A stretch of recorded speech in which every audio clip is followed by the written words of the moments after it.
of the Senate will this afternoon be considering or debating as the bill is on its second stage.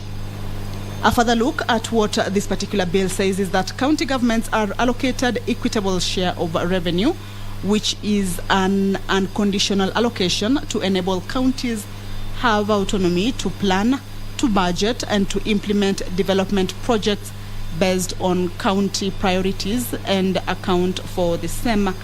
The county government's equitable revenue share for the financial year 2022-2023 is 370 billion Kenya shillings, and in addition, Article 209 of the Constitution has assigned counties revenue-raising powers, and as such, counties are expected to improve and maintain sustained collection of their own sources of revenues to supplement the equitable share allocation to ensure improved service delivery regarding functions assigned and transferred to them as contemplated under Article 203 subsection 1F of the Constitution. That is the topmost business of the order paper at the Senate chambers this afternoon. Lined up for debate also are a number of bills that are set to go into division. Members will be going into division on these particular bills. However, the division stage will be dependent on whether the House will have a quorum to enable members to go into division. Some of the bills that are set to go into division this afternoon, which are on their second stage, is the Landlord and Tenant Bill, originating from the National Assembly, Bill number 3 of 2021, a bill tabled by the Majority Leader. The Landlord and Tenant Bill seeks to repeal the Distress for Rent Act, Cap 293, Rent Restrictions Act, Cap 296, and the Landlord and Tenant Shops, Hotels and Catering Establishments Act, Cap 301. The bill seeks to introduce a legal framework which balances the interest of landlords and tenants in a free market economy by ensuring that landlords earn a reasonable income from their investment in housing, and also protects the laws relating to the renting of business and residential premises. At the entrance of the Senate chambers, the Speaker of the Senate, Honorable Kenneth Lusaka, has stepped into the chambers. He will be presiding over this afternoon session or sitting. I will now hand you over for the live broadcast. Good afternoon. My name is Kamche Menza. Let us pray. Almighty God, we beseech you to behold with your abundant favor and blessings as your servants whom you have been pleased to call to leadership positions in this republic. We seek guidance to treat and consider all matters that shall come under our deliberation in so just and faithful a manner as to advance the peace, prosperity, and welfare of our country and of those whose interests you have committed to our charge. Amen.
Order number 1, administration of oath. Order number 2, communication from the chair. Order number 3, messages. Order number 4, petitions.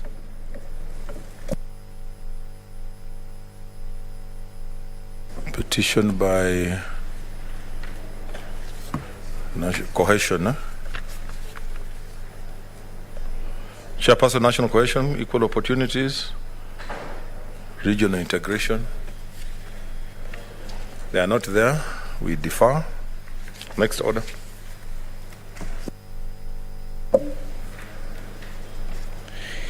Order number 5, papers. Leader of majority.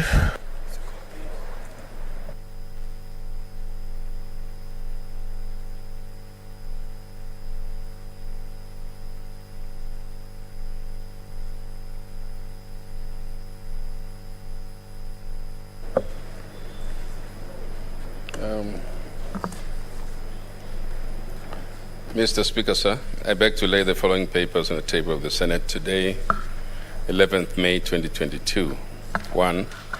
Report of the Auditor General on the financial statement of Vihiga County Education Fund for the year ended 30th June 2016. 2. Report of the Auditor General on the financial statement of Vihiga County Education Fund for the year ended 30th June 2017. And 3. Report of the Auditor General on the financial statement of Vihiga County Education Fund for the year ended 30th June 2018. Thank you.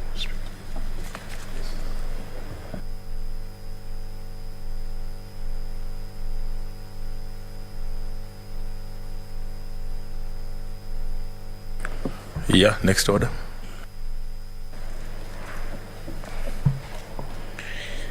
Order number 6, notices of motion.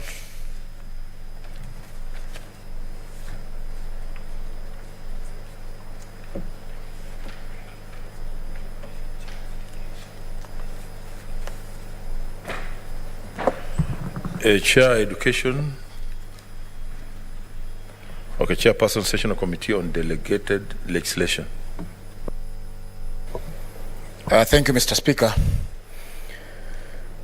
That I give notice, Mr. Speaker, sir, I give notice that the Senate adopts the report of the Sessional Committee on Delegated Legislation on its consideration of the Control of Budget Regulations 2021, laid on the table of the Senate on Tuesday, 10th of May 2022, and pursuant to Section 18 of the Statutory Amendment Act, the Senate annuls the Control of Budget Regulations 2021. Thank you.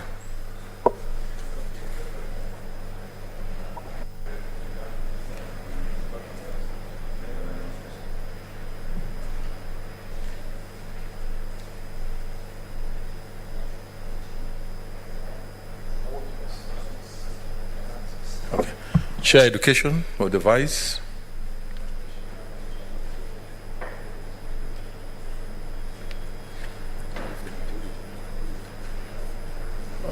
Majority, do you want to do it on behalf of the committee?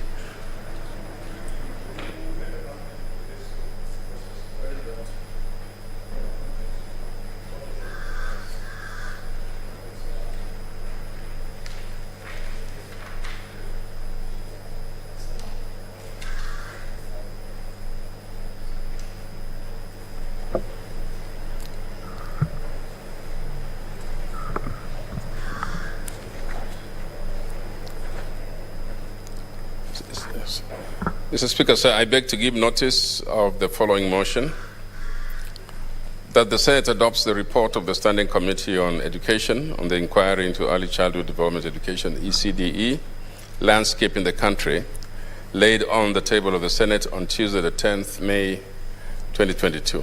Thank you, Mr. Speaker. Okay, next order.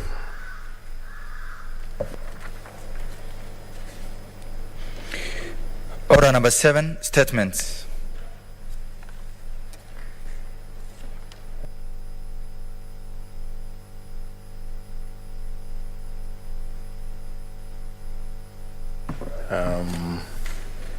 Senator Musurve.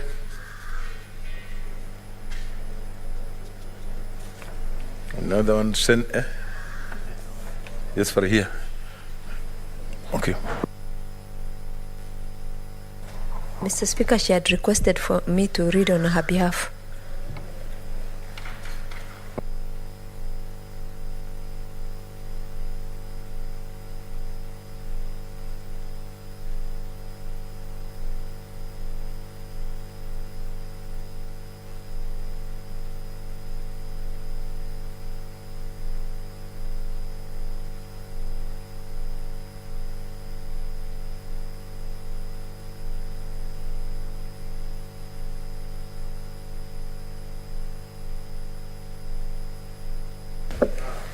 Mr. Speaker, I am reading this statement on behalf of Senator Musuruve on her request.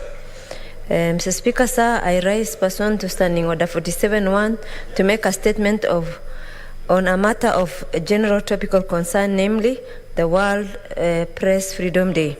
Mr. Speaker, hailed as the fourth pillar of the democracy, journalists have time and again risked their lives and reputation to reveal the details behind social happenings, as such accidents, numerous events, or even scandals. In a bid to appreciate their hard work every year, on 3rd May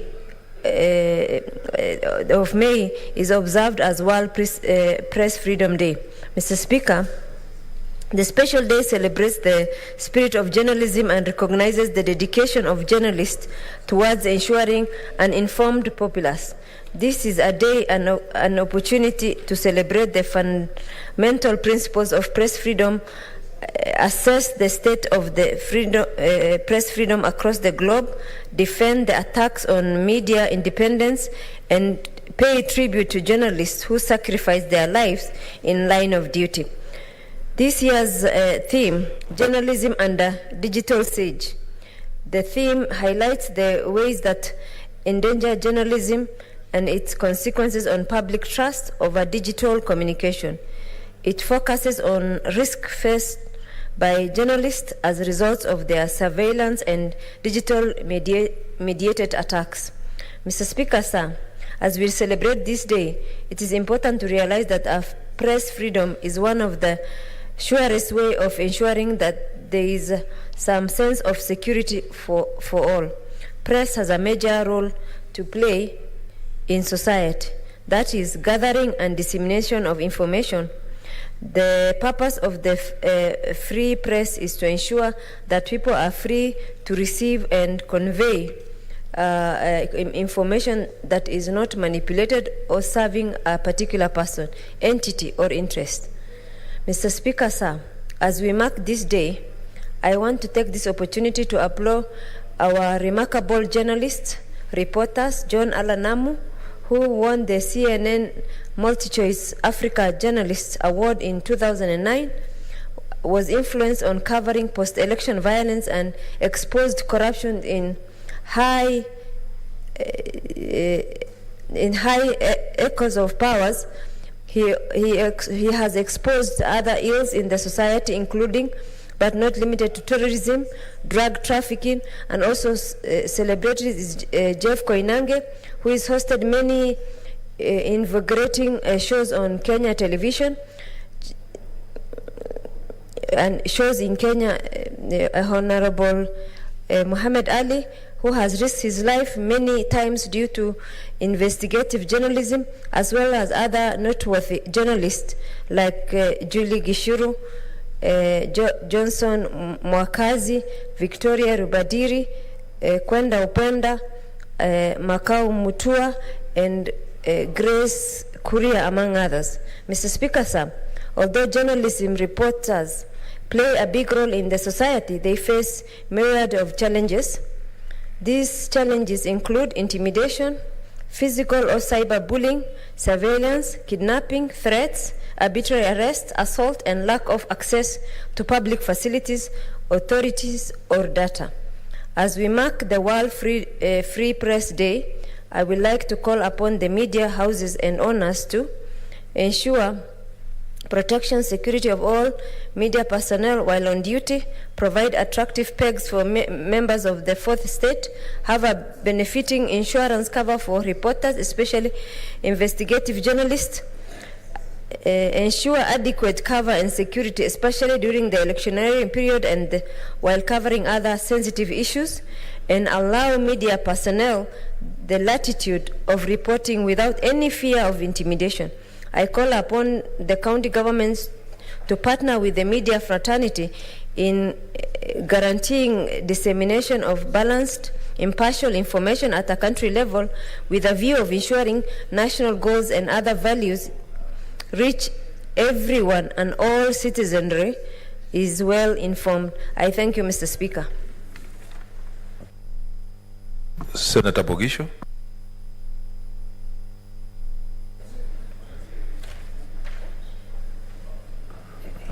Mr. Speaker, sir, I beg to support this statement on World Press Day. Mr. Speaker, it is a very important day, World Press Day, albeit the fact, Mr. Speaker, that the statement is coming a little late after the date, after a lot of debate has already gone on.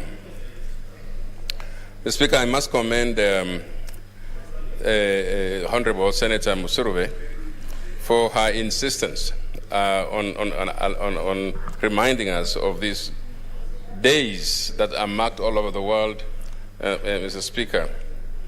However, Mr. Speaker, maybe we should also start thinking, surely the more recent celebrations are stronger than the ones which have been gone for weeks. I would like to just mention a few things, Mr. Speaker. I have been in this space of journalism in my training. I have trained journalists in this country, and Mr. Speaker, so I belong here. But I have personally, Mr. Speaker, said that a lot of the threats for journalists, and I wish, Mr. Speaker, that Senator Wambua would listen, or you protect me from a journalist in this House, Mr. Speaker. We are trying to see how to protect journalists, but now this one is a threat to ourselves. Mr. Speaker, just two things I want to say about the internal threats that journalists face.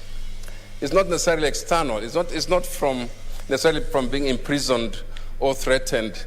It is the very threat of their survival, Mr. Speaker. The journalists have been underpaid, sometimes overused, Mr. Speaker. Journalists don't have a way of expressing themselves. It is actually the threat from the media houses, Mr. Speaker, sometimes that is even worse. Not giving the confidence in our journalists. And so, Mr. Speaker, journalism must be strong from within. And I think that is one of the areas, Mr. Speaker, that needs to be made very clear, that we would like our journalism not to be beggars, Mr. Speaker. Because if you go to the correspondents, Mr. Speaker, in the rural areas, Mr. Speaker, those guys do a lot of work, and you'll find, Mr. Speaker, that they'll probably depend on other people supporting them. And I think, Mr. Speaker, we need to emphasize that. And because I've been the minister in that docket, Mr. Speaker, I know, and I've raised these matters with the employers, the people who employ journalists, Mr. Speaker. But even the sending of journalists, Mr. Speaker, to harm's way, sometimes is internally generated, Mr. Speaker. Because if you're sending a journalist to a place where there is danger and you don't give them the equipment, the necessary support in order to survive in those areas, Mr. Speaker, you are actually endangering them. And so apart from the external effects, the external forces and the external dangers that all our journalists face, or media personnel face, Mr. Speaker, I like to address just those internal ones. So that, Mr. Speaker, as we grow journalism and freedom therein, we also give the journalists an ability and the capacity to survive. Mr. Speaker, there are very few on top who get very rich, who make a lot of money, very few, and especially correspondents, Mr. Speaker, who are very, very poor and need to be supported. Mr. Speaker, I do support the statement. Thank you. Senator Kajwang Otieno Moses. Mr. Speaker, I rise to support this statement by Senator Gertrude Musurube. And Mr. Speaker, when the toll is done at the end of this parliament, it might turn out that Senator Musurube is one of those senators who contributed to the greatest extent on matters of topical interest. On May 3rd, 2022, the world marked World Press Freedom Day. And Mr. Speaker, even though we are a few days late, it is not too late to acknowledge those people who tell our stories. I started my career in the journalism space many years ago when I was still at the university, I was an intern at the Weekly Advertiser. The Weekly Advertiser was a publication of the Nation Media Group. It was a free publication. It was given out for free, the way we are giving out the People Daily for free today. And so it carried out a lot of adverts. And our job was to put up features and stories that would make people grab the Weekly Advertiser on the streets. Later on, I worked with Waume Mushiri when he pioneered one of the first talk show programs in Kenya, Up Close and Candid. And I was a producer, I was one of the researchers on that show. Mr. Speaker, I want to hail the journalists in Kenya and all those who are involved in that space who have, despite lots of frustration, put their lives on the line to ensure that we get to hear the stories of what's going on in this country. Even though in the past we had issues like the Atur brothers that invaded some of the media houses, we have not seen a lot of aggressive government interference with the rights and freedoms of the media. And I want to thank and congratulate the government for that. Even though there's still some salient suppression, because if the government decides not to advertise with some of the major media houses, then it's a way of crippling them and killing them without violence. As I said, peace is not just the absence of war. So even though we are not seeing the Aturs and the Armenians invading media houses, the government should still ensure that there's equitable distribution of advertising revenues to the major media houses. And Mr. Speaker, I hope in the next government, or in the next parliament, we'll be able to take stock of the achievements of the mygov.com, which was one of the innovations the government came up with to centralize advertising and to reduce the expenditure on advertising across government. We will need to check whether it has resulted in killing media houses or it has brought about efficiencies that have helped media houses. Mr. Speaker, we cannot ignore extrajudicial killings of journalists. Senator Faki here from Mombasa has been the voice of this House on extrajudicial killings. And many a times, it's not just human rights activists. Sometimes it is journalists who disappear without trace or without notice. In my county, Mr. Speaker, there was a very highly publicized matter of the killing of a young lady who came from my county. And one of the media persons who are involved in that has never been seen today. So we need to protect our journalists from that. Finally, Mr. Speaker, the media industry must prepare itself for the digital disruption. Just the other day, Charles Onyango Bo, one of the most acclaimed journalists from the region, talked about the disappearance of the newsstand as a result of the COVID pandemic. If you reflect, those corners where you could go and get the Daily Monitor and the New Vision here in Nairobi, you can't get them anymore. If you're looking for The Economist, there are probably just 4 or 5 places you can get them in the entire Nairobi. And yet, a few years back, you could get The Economist at the Norfolk, you could get The Economist at Village Market, at Yaya, and at several petrol stations. So our journalist friends must be prepared for that everything is going to digital. Those people on TV must also, already the TV antenna has disappeared. When we were young and Gore and AFC were playing a match, we would be sent to the roof to align the antenna towards Ngong Hills, or towards the direction where KBC was transmitting from. Nowadays, young people do not have that luxury of being the center of attention when there's a serious game going on. We must prepare ourselves for the disappearance of the radio set. The radio set actually has disappeared because even in the village, the fishermen are listening to radio while in the lake waters on their mobile phone. We must prepare ourselves for the advent of citizen journalism, where citizens are telling the story themselves. The risk of citizen journalism is that sometimes it's difficult to separate propaganda from the truth. Difficult to separate fake news from actual professional journalism and reporting. As I think it was Ochieng who said, I accuse the press. Despite all this, there are still issues that we must be candid with our journalists. We agreed with them to self-regulate, but despite the self-regulation, we are still seeing the media abusing the agenda-setting role. Every day you wake up and you find headlines talking of opinion polls that are meant to set the agenda, that are meant to provoke debate. Let them allow the politicians like Senator Wambua to set the agenda, not the media houses themselves. And finally, the issue of brown envelope journalism is a disease that has refused to live, but I believe that that disease will be solved once Baba the Fifth becomes a reality. Thank you, Mr. Speaker. Senator Wambua.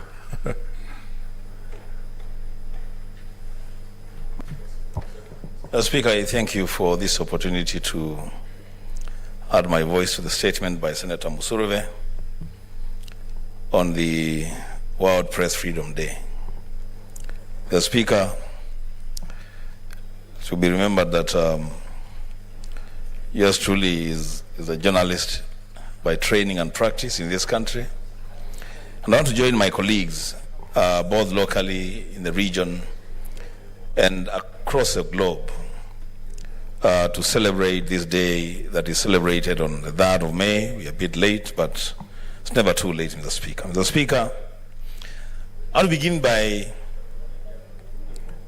calling upon every journalist in this country to take note of the cardinal principle that a free media is a nation talking to itself.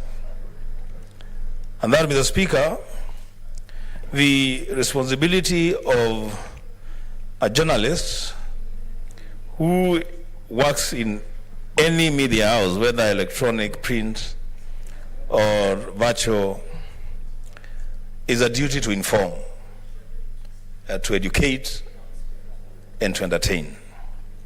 Anything else, Mr. Speaker, beyond that cardinal principle then becomes abuse of the media space. So, Speaker, in this country, there is one thing that we as journalists have fought so hard for, and it's the issue of regulation of the media space. So, Speaker, it is only in the media industry that other people that are not journalists would want to come in and regulate the industry.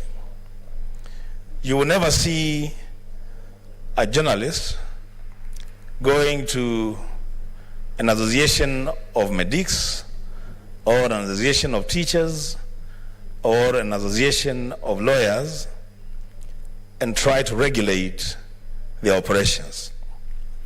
This far, Mr. Speaker, I want to applaud the government, really, and I rarely do this, but I want to applaud the government because so far, as far as opening the media space in this country and allowing a measure of self-regulation, I think this government has done well. The problem that now we are faced with is twofold. First is the issue of self-censorship, where individual journalists will fear publishing or broadcasting certain stories for reasons that are not directly related to the public right to know.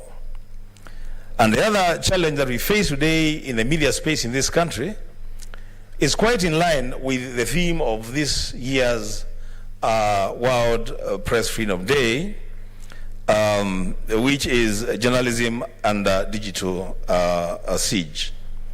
The Speaker, as I move to conclude my contribution, I think journalists and media houses must come to terms with the reality that the media space as we knew it is shrinking, and a lot of it is moving to the phone.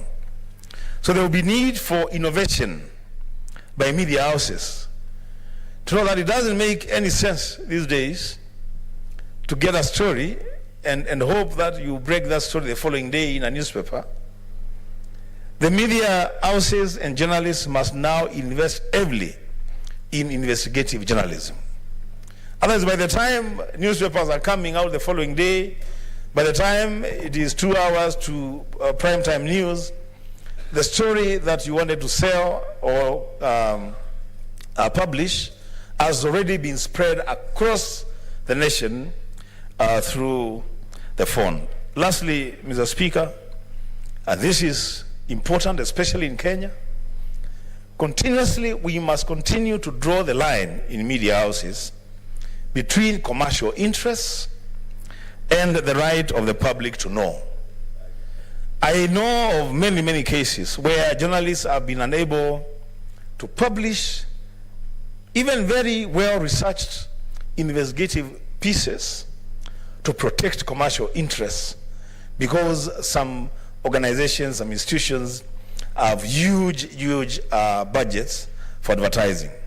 The Speaker, for journalism to play its role, its rightful role in this nation, that line must be clear, that there must be a difference between the commercial interests of a newsroom and the public right to know, which is held by practicing journalists. The Speaker, I support the statement. Thank you. I have a communication. Senator Pareno, you can take your seat. I have a communication. Honorable Senators, I would like to acknowledge the presence in the public gallery this afternoon of visiting former university students who are residents of Machakos County. They are at the Senate for a one-day study tour on the request of the Senator for Machakos County.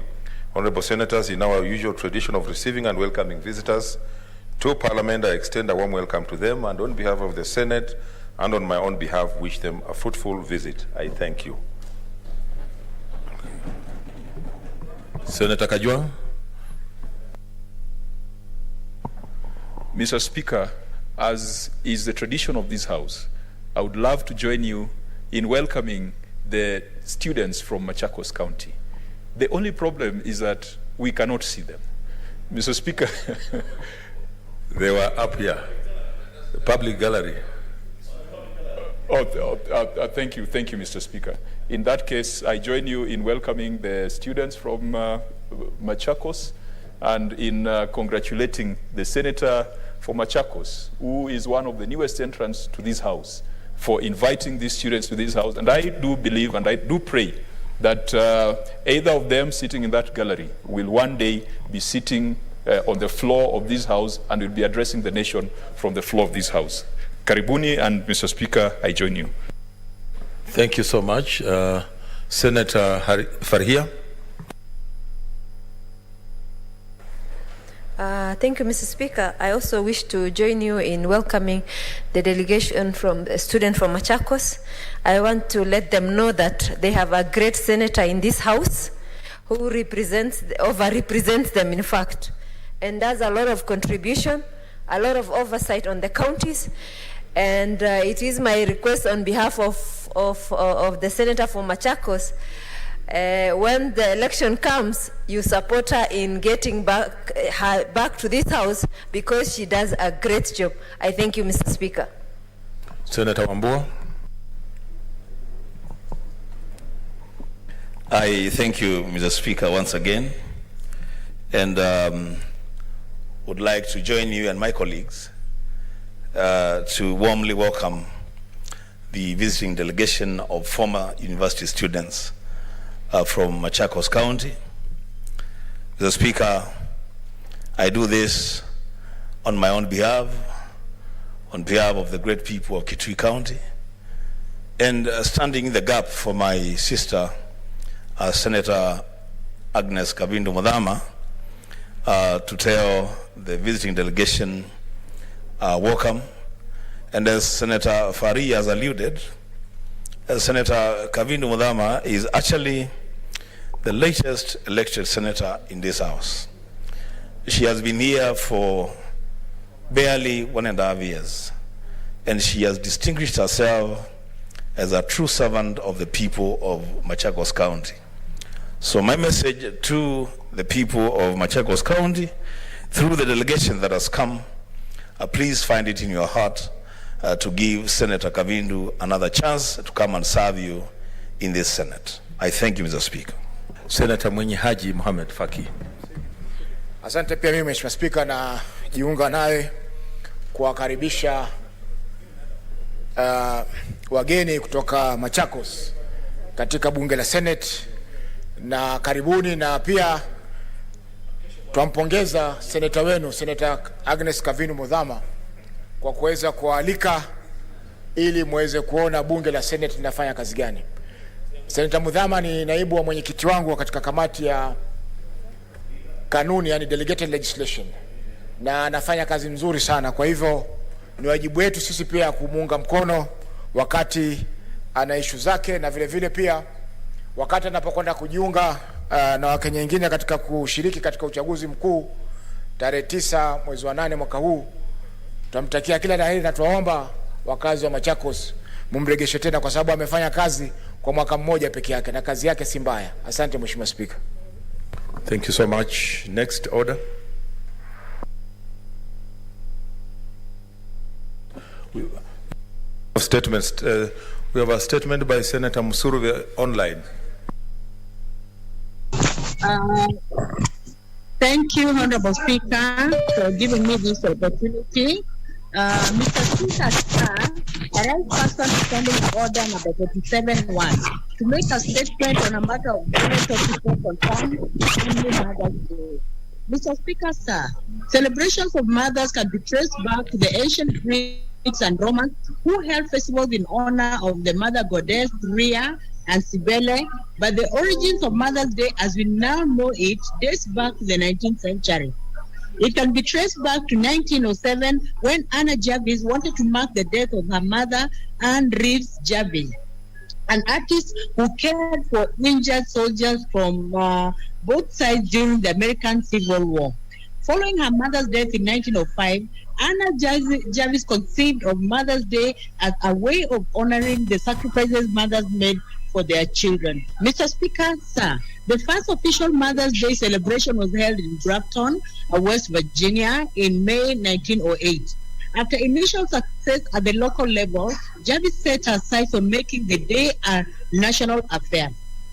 She argued that American holidays were too biased towards male achievements and initiated a written campaign to push for the cause to celebrating mothers. By 1912, Mother's Day was recognized in towns and states across America, and in 1914, it was officially established as a federal holiday when President Woodrow Wilson signed an executive order that declared the second Sunday of May be a national holiday in the U.S. Since then, this holiday has been celebrated in many countries around the globe. The day is thus celebrated by honoring the mother or matriarch of the family or individuals that are mother figures in society. It is also a celebration of the special role of motherhood as well as maternal bonds and the influence of mothers in society. Mr. Speaker, sir, the importance of motherhood cannot be overstated and is respected even in religion. In certain traditional branches of Christianity, the holiday is strongly associated with revering the Virgin Mary. In many Eastern Catholics and Orthodox churches, a special prayer service is held in honor of the Virgin Mary. In Islam, there is no concept of Mother's Day, but in the Quran teaches that children should give priority to loving their mothers over their fathers. Mother Day is equally celebrated in Hindu religion, especially in Nepal, where mothers are honored with special foods. Mr. Speaker, sir, as we mark this day, I would like to emphasize that mothers play an integral part in our lives. A mother's love throughout the lifespan remains unconditional, and she stands by our side like a strong pillar. Mothers can raise families even if they are alone and make any house beautiful and loving with their presence. Mr. Speaker, sir, I would like to celebrate all mothers who are widows and have struggled to keep their families together, educated their children single-handedly, and have not abdicated their motherly roles. These mothers have chosen to be there for their children and have played a dual role of being both mother and father at the same time in equal measure. In the same breath, Honorable Speaker, I celebrate my mother, Damaris Kapuyai, who has been a pillar of our family since 2005 when our father, Mzee Inima, passed on. She has remained steadfast in the home and has held us together even in her aging moment, and we continue to cherish her presence. Honorable Speaker, I celebrate mothers of children with disabilities who have selflessly been the pillars of their children. Some of them have been divorced, isolated, and discriminated against together with their children. but they continue to be there for them. Some mothers who have children with disabilities have literally left their job to take care of their severely disabled children. What of celebrating too is a category of mothers who are abandoned by their loved ones because they have a disability, and their children and loved ones are ashamed of them. Some of them are on the streets of major towns begging in order to make a living. Honorable Speaker, sir, I also celebrate single mothers who have children but are not married for whatever reason. They take care of their children single-handedly and go through many struggles in life to ensure that these children have all the basic needs they need in life. Honorable Speaker, a mother's role in any family is clearly seen as that of a nurturer. Her responsibility and role begins from the onset of pregnancy all the way through maintaining a human life in the womb and eventually giving birth to the child with possible risk of losing her life. The mother is the light of the family. She takes care of the husband, children, home, and household chores. Together with their husbands, they help in raising the children and instilling values as well as providing the basics in life. Honorable Speaker, sir, as we celebrate this day in the years ahead, I would like each one of us to take time and reflect on the ways we have treated our mothers. I urge every Kenyan to shower their mothers with love and appreciation. For those who have mothers who are aged and less productive economically, I urge them to ensure that they provide for their mothers' financial as well as physical well-being. For those with mothers who are ailing, I urge them to ensure that their mothers have medical provision and a tender, loving care support system. Honorable Speaker, I thank you for this opportunity and I wish a happy belated Mother's Day to everyone. Thank you, Honorable Speaker. Senator Mwinyi Haji Mohamed Faki.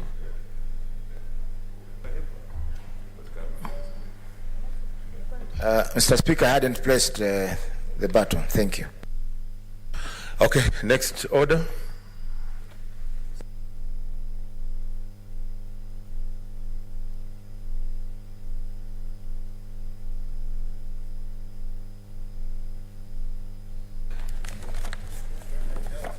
Mr. Speaker, I thank you. Mine is a statement under the provisions of our standing order. It's 48, paragraph 1. Mr. Speaker, I rise pursuant to the provisions of our standing order, 48, paragraph 1, to seek a statement from the Standing Committee on Lands, Environment and Natural Resources on the status of the multi-million shilling water project in Vihiga County. Mr. Speaker, in the statement, the committee should, number one, disclose the terms of engagement between the county government of Vihiga and the contractor, stating the terms of the project, the stipulated time frame for its completion, the construction status so far, as well as the expected date of handover. Number two, state the reasons for the delay in completion of this project, which was launched in July of the year 2018. Number three, state whether the project was tendered, providing details of who won the award, and lastly, provide a detailed breakdown on how the Kenya shillings 2 billion provided by the government of Belgium to the county government of Vihiga for the completion of the project has been utilized.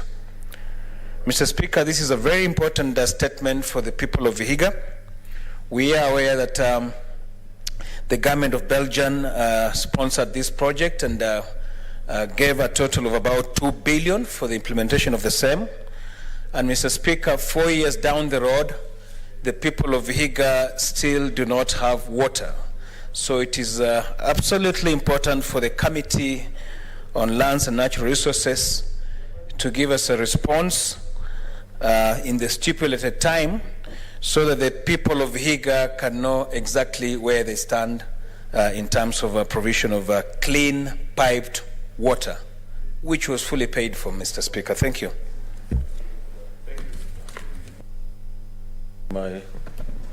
Okay. Thank you very much, Senator Khaniri, for that very informative statement. I'm sure they will give a response so the people of Vihiga can enjoy the water, or they know exactly what happened.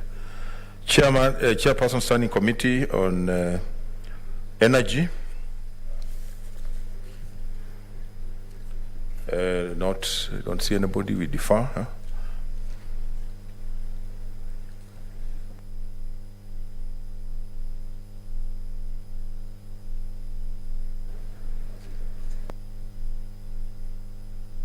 Okay, I don't see the chair, so I'll drop that statement. The Chairperson Standing Committee on Health. I also don't see the chair or vice.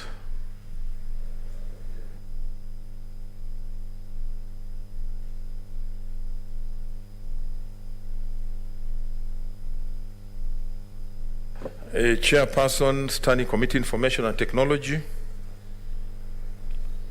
Chairperson Standing Committee on Labor and Social Welfare. Chairperson Standing Committee on Land, Environment and Natural Resources. Chairperson Standing Committee on National Security, Defense and Foreign Relations. Chairperson Standing Committee on Tourism, Trade and Industrialization. The Chairperson Standing Committee on Roads and Transportation. Chairperson Sessional Committee on County Public Accounts and Investment. Since they are under Standing Order number 51-1B, I will defer all of them. Next order.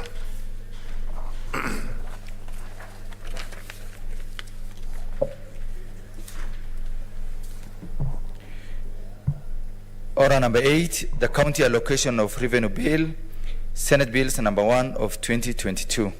Second reading.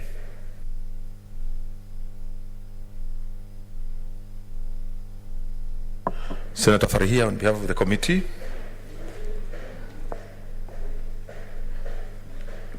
Thank you, Mr. Speaker, sir.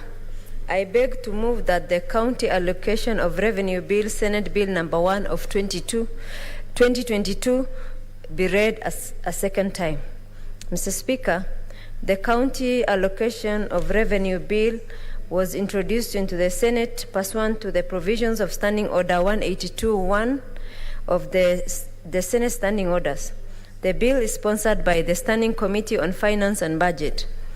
Mr. Speaker, the bill was published on 8th of April 2022 and subsequently tabled in the Senate for first reading on 27th of April 2022. Thereafter, Mr. Speaker, the bill was committed to the Standing Committee on Finance and Budget for consideration pursuant to Standing Order 141 of the Senate Standing Orders. Mr. Speaker, sir, Article 218(1)(b) of the Constitution provides that at least 2 months before the end of each financial year, there shall be introduction in Parliament a County Allocation of Revenue Bill, which shall divide among the counties revenue allocated to the county level of government on the basis determined according to the resolution of in force under Article 217. The CARA, Mr. Speaker, 2022 divides among the counties the equitable share of the national revenue that is allocated to the county level of government as reflected by Annual Division of Revenue Act, DORA, for the financial year 2022-2023. Mr. Speaker, sir,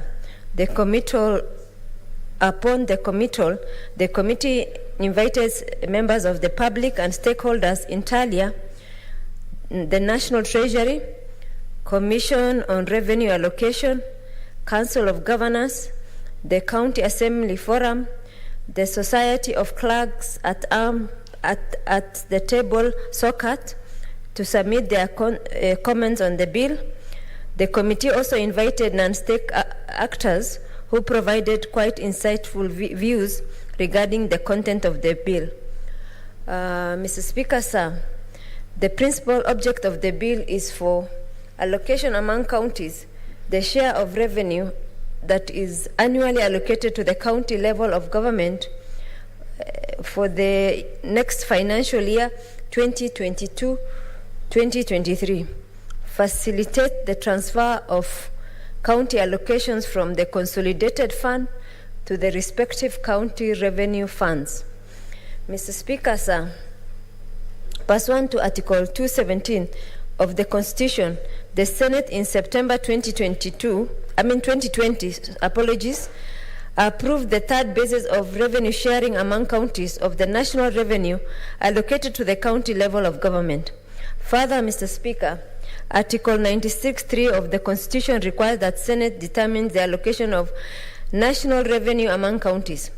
The bill provides the equitable allocation of revenue to counties based on this basis. Mr. Speaker, sir, the bill allocates 370 billion among counties, as this is the equitable share in DORA for financial year 2022-2023. The allocation among counties is set in the first schedule to the bill. Mr. Speaker, sir, the second schedule outlines the county government budget ceilings for recurrent expenditure in financial year 2022-2023. This provision is meant to enforce adherence to Section 107(2) of the Public Finance Management 2022. The bill proposes budget ceilings recurrent expenditure in the financial year 2022-2023. The county executive recommended ceilings is at Kenya shillings 28 billion 486 million 731,674, and the county assembly's ceilings is at 34 billion 493 million 121 and 1 shilling. Mr. Speaker, sir, the committee extensively considered the recommendation of the Commission on Revenue Allocation, CRA, request by county assemblies, CAF, SOCAT, and other various county assemblies on the county level of government recurrent expenditure ceilings for the financial year 2022-2023. Mr. Speaker, sir, considering the stakeholders' submission, the committee made the following critical observations. The increase in the county executive recurrent expenditure ceiling from 26.7 billion approved in the financial year 2021-2022 to a proposed Kenya shillings 28.48 billion for the financial year 2022-23 is mainly due to the need to provide operational costs for the office of the county attorney. Mr. Speaker, sir, the decrease in the county assembly recurrent expenditure ceilings of 35.65 billion, which was approved in the financial year 2021-2022 to propose 34.49 billion for the financial year 2022-2023 is due to the salaries and associated benefits for MCA for the next assembly will start at the base, meaning that this is the first year of their employment, so the progressions will be less than the current MCA who are at level 5. So the difference in terms of that amount is the difference between the salaries for all the county assemblies from the first year to now the 5 years as per this current financial year, Mr. Speaker. Mr. Speaker, the determination of salaries of county assembly staff, salaries, pensions, and allowance by the Commission on Revenue Allocation was based on optimum numbers instead of the actual numbers of employees. Notwithstanding the decrease in the county assembly recurrent expenditure ceiling, the provisions for training and inductions for new MCAs have been adjusted from 5% to 10% of the total personnel enrollment.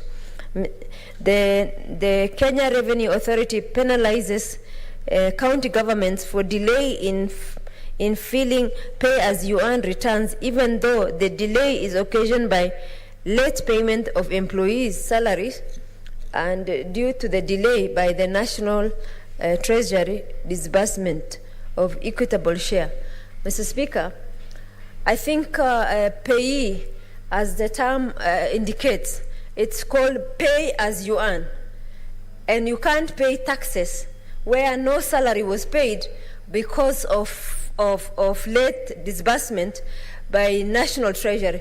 Mr. Speaker, arms of government should speak to each other, because KRA is a saga or it's part of the Department of Treasury, and therefore they should speak to each other in such a way that no county or county assembly is punished with high penalties, because in the first place, either the executive or the county assemblies have not paid their salaries. And the pay as you earn, as the name suggests, tax becomes due when people have been paid salary. So, Mr. Speaker, I think we need to. We have requested the SOCAT to request for a petition to this House so that that matter can be dealt with conclusively by the Finance Committee, so that these things can be handled properly. Mr. Speaker, the number of county assemblies requesting upward adjustment of recurrent expenditure ceiling to allow certain spendings. However, it is noted that the sense of the spending would be classified as development expenditure. So there were so many requests asking for the increase of the recurrent expenditure ceiling by county assemblies. But when the Finance Committee analyzed critically those expenditure, we discovered that they were more development nature than a recurrent cost, Mr. Speaker. Mr. Speaker, the request by the County Assembly of Garissa to increase its recurrent expenditure ceiling by 20 million to enable construction of chamber and restoration of the equipment destroyed by fire. The request by Nairobi, those are some of the examples. Adjustment of recurrent expenditure ceiling to enable leasing of MCA offices within the proximity of assembly precedents. Further, this expenditure will be quite expensive in the long run, Mr. Speaker. So those were not accepted by our committee. The request by SOCA to adjust recurrent expenditure ceiling by County Assembly to provide additional allocation to cater for public participation independent from the operations and maintenance would be achieved if the mechanism were put in place to ascertain the actual expenditure. So in that case also the estimates were not clearly tabulated to determine whether those will be the real expenditure. Almost, correct estimate of what is required, Mr. Speaker. The committee recommends that the House approve the bill with amendments to the second schedule of County Assembly's recurrent expenditure ceilings by additional 85.4 billion to enable the 83 million to enable the assemblies to compensate the actual number of employees. To minimize operational costs, County Assembly renting offices for MCA while in the County Assembly precinct should plan to construct or acquire such offices. County government should notify Kenya Revenue Authority of late payment of salary due to delayed disbursement of equitable shares means to mitigate the imposition of penalty or delay for filing of return. Mr. Speaker, in conclusion, the committee acknowledges all stakeholders and members of the public who made insightful contributions and recommendation to the bill, particularly the following stakeholders who have been quite instrumental to the operations of the committee: the National Treasury, the Commission on Revenue Allocation, CRA, the Council of Governors, COG, the County Assemblies Forum, the Society of Clerks at the Table, the Institute of Certified Public Accountant of Kenya, the International Budget Partnership, IBB Kenya chapter, the Institute of Societal Accountability, TISA. Mr. Speaker, in addition, the committee thanks the Office of the Speaker, the Clerk of the Senate for the support extended to the committee. Further, the committee further appreciation to the committee secretariat for facilitation offered to the committee in the execution of its mandate. Mr. Speaker, sir, I appreciate all members of the committee for their patience, sacrifice, and commitment to public service, which enabled the committee to complete the assigned task within the stipulated time. Mr. Speaker, I thank you and I beg to move and request Senator Kajwang to second. I thank you, Mr. Speaker.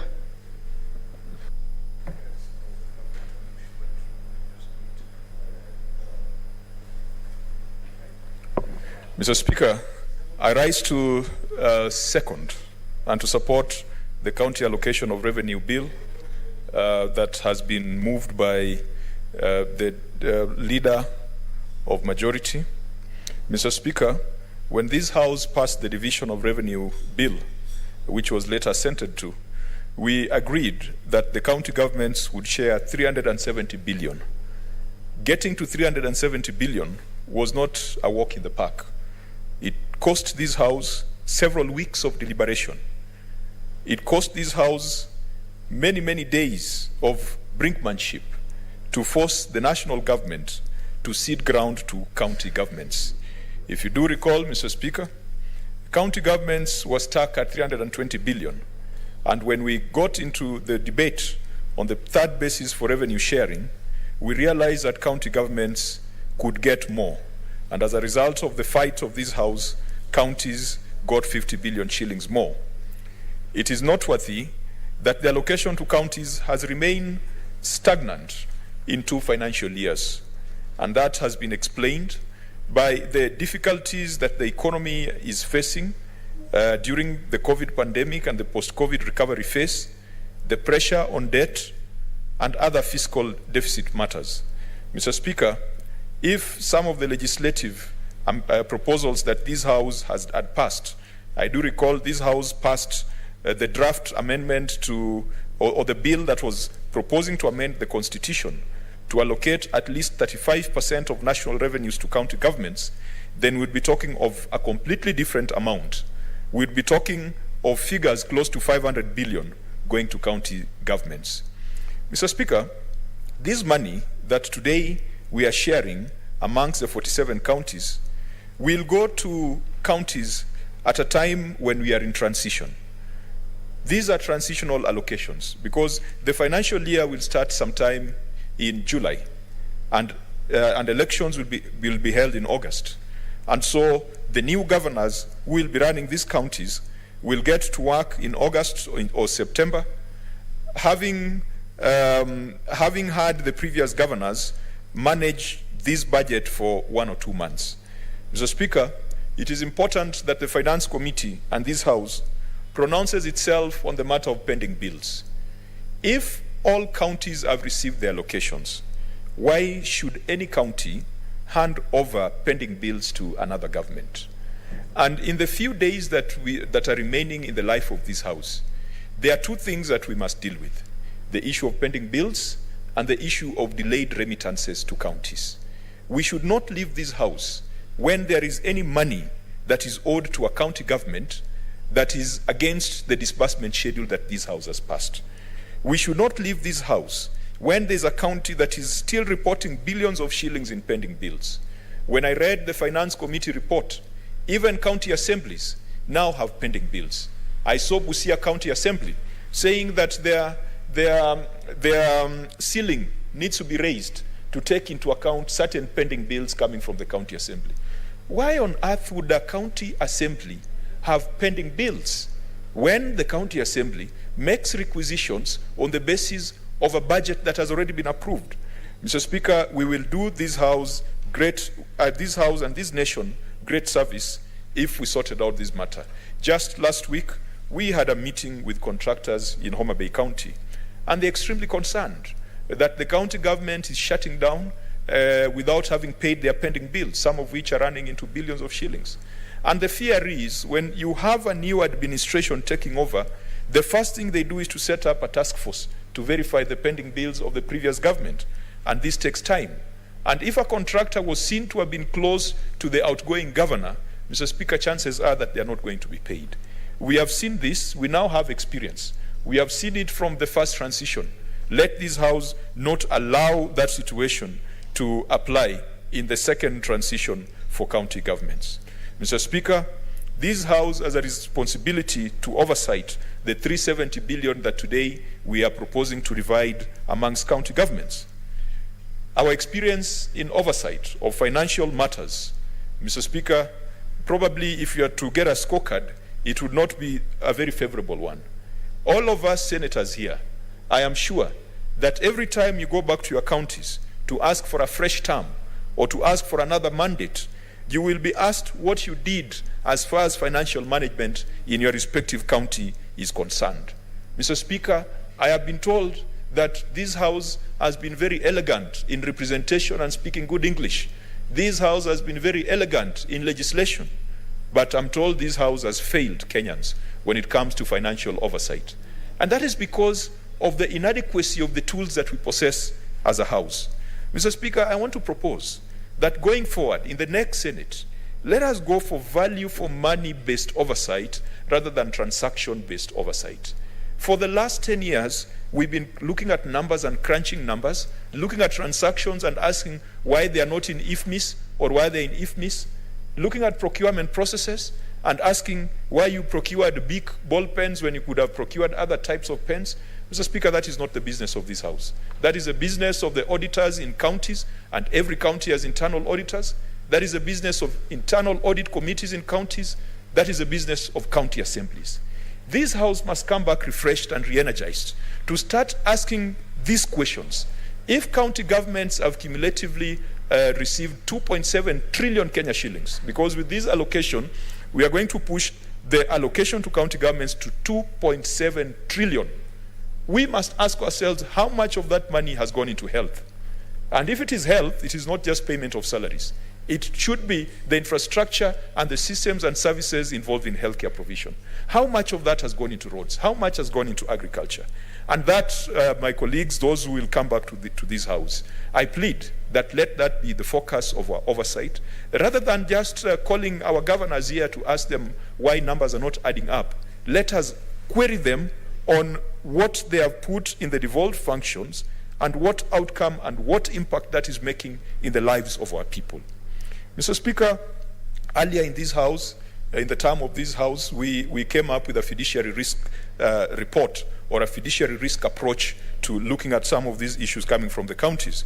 We did the first fiduciary risks report, and I do hope that the next Senate will continue that tradition, because that will give us a holistic view on how this 370 billion is making a difference in the lives of the people in the counties. Mr. Speaker, I've seen these ceilings that have been proposed for county assemblies. I am concerned. Even though I second and support this bill, Mr. Speaker, in the PFM and in the subsequent regulations, we had said that county assembly allocation should not exceed 7% of the equitable share that is due to a county government.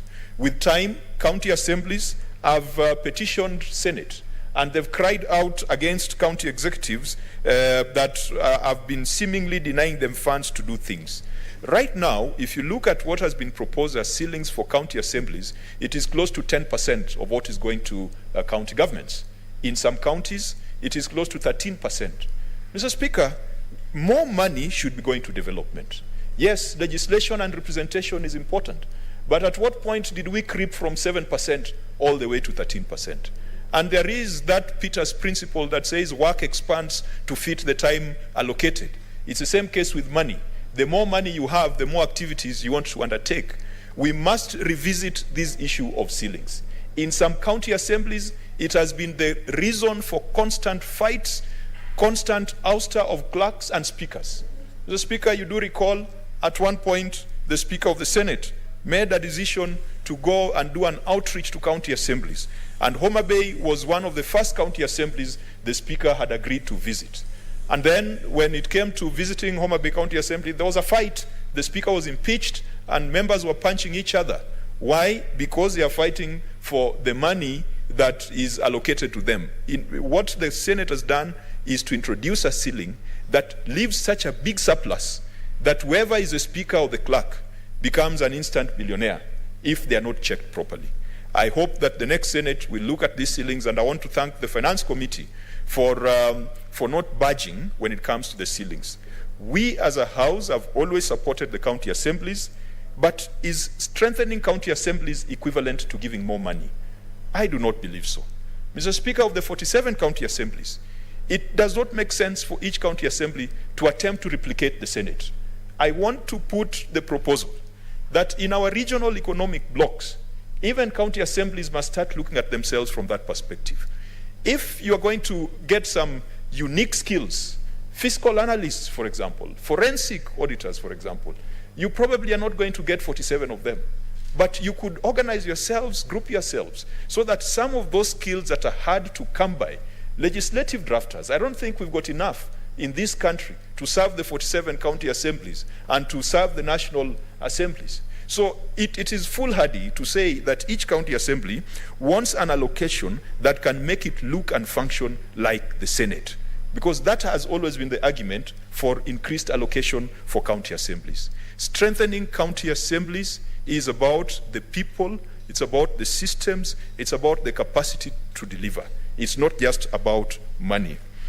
So, Speaker, as I support this, I also just want to mention that this bill that I'm supporting has proposed to allocate to my county of Homa Bay 7 billion, close to 8 billion shillings.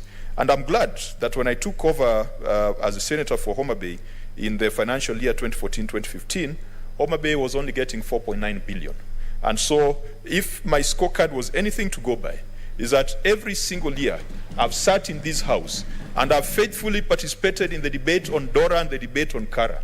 Because, Mr. Speaker, these are the two most important pieces of legislation for members of this House. The division of revenue, the allocation of revenue, and the basis for allocation of revenue. And I have sat here, and all the members I can see in this House today have sat faithfully to ensure that the voices of their constituents are heard. With that, I would have expected that the indicators around maternal mortality, around improvement of health, around access to markets, around agricultural productivity would have increased. Mr. Speaker, we must find a framework so that when we are getting some of these reports from the Auditor General, it is also accompanied by a report from the Kenya National Bureau of Statistics to see how some of those indicators have responded. One thing worries me, that today there are many political parties in Kenya, and every region in this republic has got a governor who owns a party. And Mr. Speaker, this is not hearsay. If you go to Rift Valley, Governor Lonyangapuo is a leader of a party, and former Governor Bomet Isaac Ruto is a leader of a party. If you go to Western Kenya, Governor Bungoma is a leader of a party. If you go to Nyanza, Governor Obado is a leader of a party. If you go to Central, Governor Wairia is a leader of a party. In Eastern, it is even worse, because Kiraitu, Wambora, Ngilu, Kibwana, Mutua, all of them have got political parties. If you go to the coast, Governor Kingi is a leader of a party. Northeastern, Governor Roba is a leader of a party. Mr. Speaker, what is it that is making governors who previously were just rank and file members of other political parties become political party leaders? It is because they are looting the money that we are sending to the counties. It is because we have given them the space to use this money for things that are not devolution related. We are giving them money for them to use for political mobilization. And that is why many of them want to sit on the table when national coalitions and formations are being made. And they keep listening and benchmarking. They want to find a space where their corruption shall be entertained. And when they hear that the conversation in a coalition is not that favors corruption, they switch allegiances. And they will be in a marriage today, divorce tomorrow, marry again, and it is because they are looking for a house that will not hound them and a house that will not follow them. This phenomenon, Mr. Speaker, how many senators here have got political parties? Does it mean that the senators in this house have got no political gravitas? Does it mean that the senators in this house are incapable of political mobilization? Mr. Speaker, this is why the nation thinks that this Senate has let them down when it comes to oversight of the resources that go to counties. Some governors have got choirs. Others are inspecting guards of honor. as if they're the presidents of the Republic of Kenya. And all this is financed by this 370 billion that we are sending out to counties today. Mr. Speaker, when we come back to this Senate, for those of us who will be lucky enough to be elected back, we need to address some of these issues and make sure that we tighten the loopholes that exist, and that we make sure that those who will become governors are not other gods, are not other demigods, that they will be people who will be driven to serve the people that have voted them into office. I pray, Mr. Speaker, that when we come back to this House, we will have a sober conversation on how to increase the allocation to county governments. We have talked of 35% of national revenue. I still do believe, Mr. Speaker, that 35% of national revenue is not too much for devolved functions.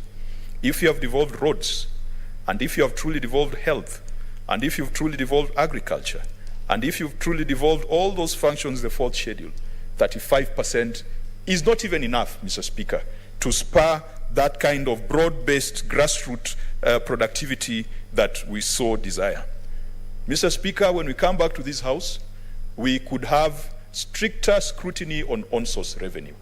Unfortunately, some of the decisions of the courts have tied the hands of the Senate when it comes to oversight of on-source revenue.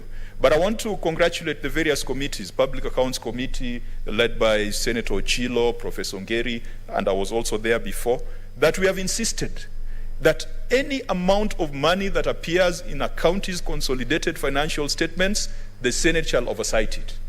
And in the county's consolidated financial statements, you have got equitable share, you've got conditional grants, and you've got on-source revenue. And Mr. Speaker, we must always stand for the right thing. This House has got a role when it comes to oversight of on-source revenue. There is no other republic called 47 counties. There is one Kenya, and these 47 counties operate in this one republic. And the one house that represents all these counties is the Senate. But in terms of on-source revenue, how do we optimize? And some governors have taken very lazy approaches. Lazy approach would mean that you want to increase, through your finance bill, you want to increase your rates of taxation. If you're going to increase your rate of taxation, also increase the rate at which you are providing services. Why should I pay more tax in Nairobi when garbage is still all over the place? Why should I pay more tax in Kisumu when perhaps I cannot get access to clean water? Why should I pay more tax, property rates in Homa Bay, when I can't even get a road for a truck bringing cement to my site? Mr. Speaker, I want to encourage our governors, and that would be now the third generation of governors, that let us focus on improving productivity. If we improve and enhance productivity in our counties, then there'll be more money flowing and there'll be more to tax. And I want to give one example. In Homa Bay, we have allowed a private player to establish a fish cage plant. So what this guy does is to put cages in the lake, and he puts fish fingerlings, and he takes care of them until they mature, and they're applying science in that process. And Mr. Speaker, within a short time, these guys are doing a revenue of 3 billion shillings every year. These guys are employing close to 800, most of them who are women, who are involved in removing the scales and in cleaning the fish and packaging them for distribution. Mr. Speaker, even if you look at 3 billion shillings and you say that the county was to impose a small tax of 1% or 2%, that is money that the county could use to provide health services.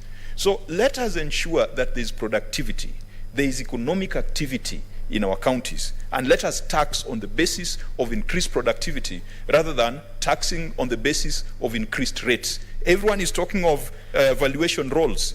Everyone is talking of rates. Everyone is talking of taxing everyone for everything. If you want to cut a tree in Nairobi, you have to pay something. I want to encourage those of us who are in here, Professor Ngeri, the distinguished speaker, and others who I believe that God listens to their prayers and who will be fortunate to run counties, that let us improve productivity in our counties. Mr. Speaker, the formula for revenue sharing that we spent a lot of time in this House trying to agree on, to be honest, we didn't get an elegant solution. I do remember sitting with Senator Wetangula at the Parliament bar. And on this other side, we were with Senator Mutula and Senator Sakaja. And I think after the third round of whiskey, we asked ourselves, what are we fighting over? And then on the fourth round, we said, let's agree on something. And then on the fifth round, we agreed on something. And Mr. Speaker, that's not how to write laws. And that's not how to come up with formula for revenue allocation. I do hope that the next Parliament is going to revisit that. Mr. Speaker, I support. Thank you. I'll be putting the question, maybe even as you did. I'll propose the question. Maybe as I do that, you'll also need to look at those counties that spend a lot of money on functions that are not devolved, that are national functions, but counties are busy doing that. I now propose a question, which is that the county allocation of revenue bill, Senate Bills number 1 of 2022, be read a second time. Senator Professor Ongeri. Thank you, Mr. Speaker, for giving me the opportunity also to rein in on this rather very important subject of the county allocation bill, CARA, which is a subject of debate this afternoon. One of the most important things is that we have successfully, as this Senate as a whole and through the committees, been able to fight for the allocation of funds from the national government to county governments at a very respectable rate and position. And we have taken positions that have sometimes put us at loggerheads with the executive and many other places. But I would say that at the end of it all, the county governments have been the beneficiary of these huge sums of money. And if I remember that we were haggling over a county allocation bill of the DORA Division of Revenue Bill, allocation of 310 billion Kenya shillings, until we had a heated debate and it was raised to 370 billion Kenya shillings finally. Notwithstanding that there are also what we call conditional grants that are not included in this overall revenue sharing between the national government and the county government.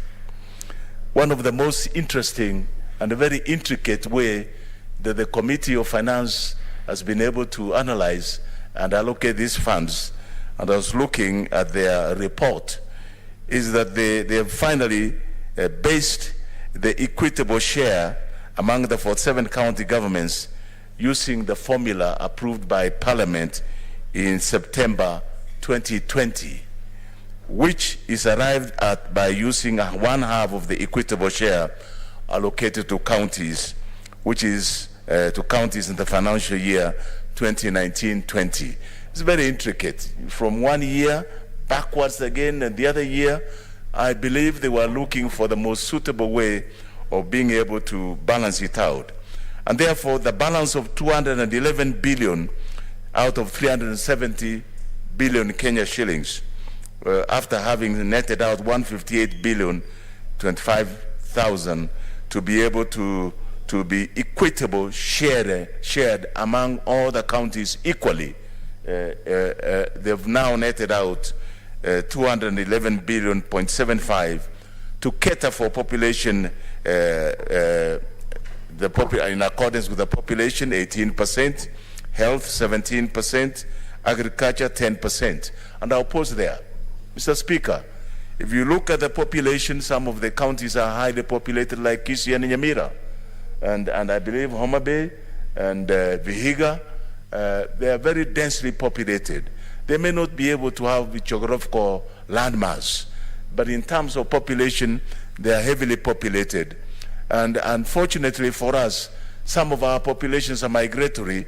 You find them, they may be counted in Kisumu when virtually they stay in Kisii, or they may be counted in Nairobi and virtually they may be staying in Kisii most of their time.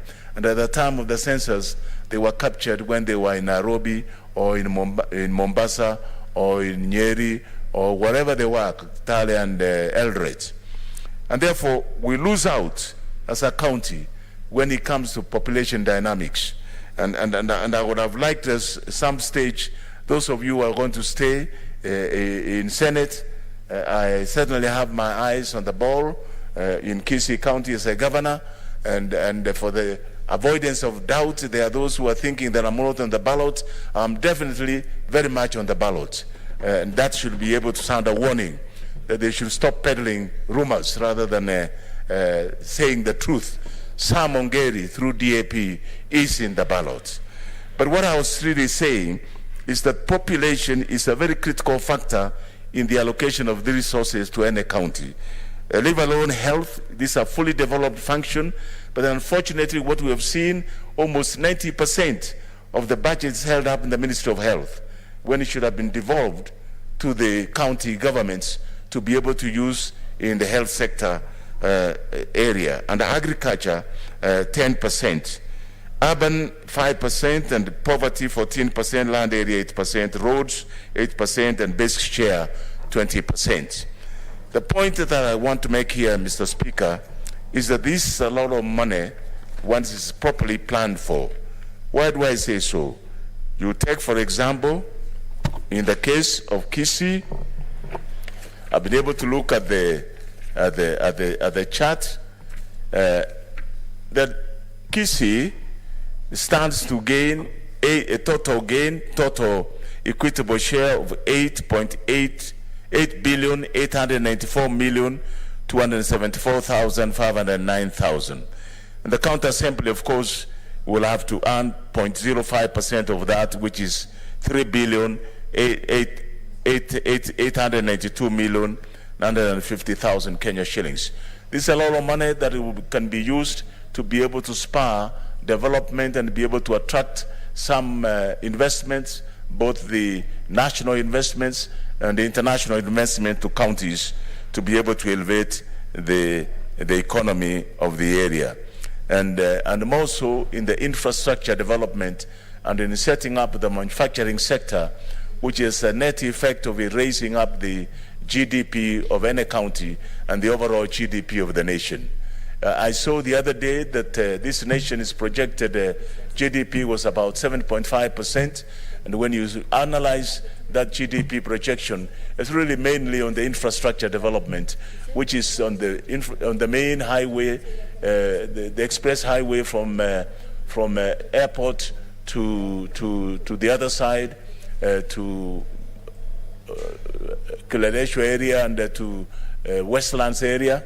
And that does not affect the common mwananchi who's stuck with these poverty lines at the agricultural level, at homes, at the urban centers.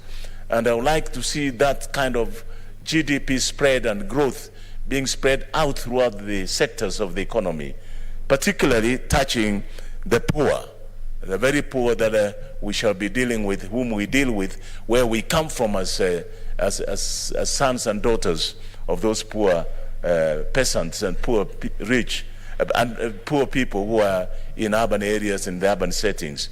And we certainly represent these urban counties that need us so much money. So, Mr. Speaker, one of the things that has been a major problem, and I believe, Mr. Speaker, when you and me become governors, one of the things that we shall be asking the Senate to do for us is to be able to have speedy release of funds from the National Treasury. This has been one of the biggest headaches. The exchequer release issues have been a headache for county government governors, and they have been able to literally camp at the National Treasury to be able to get the money for their use. I would suggest, Mr. Speaker, that one of the things that the Senate must do is, if there's anything else, is to ensure that the exchequer releases to the county governments is timely, because that has a net effect of distorting and delaying salary payments with attendant levies that are put by the KRA for non-submission of their constitutional or revenue requirements, like the taxes and the various items. And this is very painful to the county governments, because they pay penalties which are not there. And when they come before the Public Accounts Committee, we again pin them down further. And I think we must find a common ground of understanding that the National Treasury and the Exchequer that must be able to release these resources on a timely basis so that we can be able to get funds to apply and set out to deal with the development of the other areas. I see a problem, and I hope in this budget it's provided for that the pending bills, which is a big headache for any government, whether it's a national level or the county level, must be provided for, so that when we start, you start with a clean slate. I don't think it's fair to be able to pass over pending bills to another incoming government without settling. If it were possible, they should be settled right within this financial year, which is ending 30th of June in another less than 2 months. And so that when the financial year starts, all those who are in office will start with a clean bill, whether you are the national level government or the county level government. And this is the only thing that this Senate can do to be able to push the National Treasury to ensure that the pending bills are settled in one way or the other. And they can come to an arrangement at the national level. They can also come to an arrangement at the county government level, how to do it with the county government, with the county, the Council of Governors, and they come to an arrangement how the pending bills must be cleared. With those few remarks, I just want to say yes, I approve and I support this CARA, or what we call CAP bill, but eventually become CARA, and sound a warning that those who receive this money towards the end of this financial year, they should not, this for the next financial year. This is for the next financial year. But whatever they have left for this financial year, they should not squander it. They should use it for settling the pending bills and also for doing things that are within their budget, the annual development budget. Thank you, Mr. Speaker. Senator Mogeni Eric Okongo.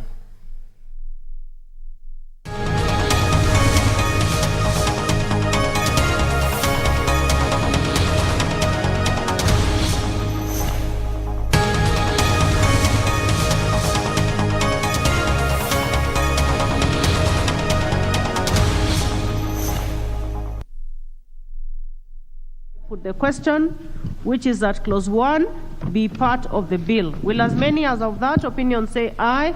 Aye. Will as many as of a contrary opinion say nay? The ayes have it. I now call upon the mover to move reporting. Honorable Chairperson, I beg to move that the committee do report to the House its consideration of the National Disaster Risk Management Bill, National Assembly Bill number 28 of 2021, and its approval thereof with amendments. I go on to put the question for reporting, which is that the committee do report to the House its consideration of the National Disaster Risk Management Bill, National Assembly Bill number 28 of 2021, and its approval thereof with amendments. Will as many as of that opinion say aye? Will as many as of a contrary opinion say nay? The ayes have it. We can move to the next.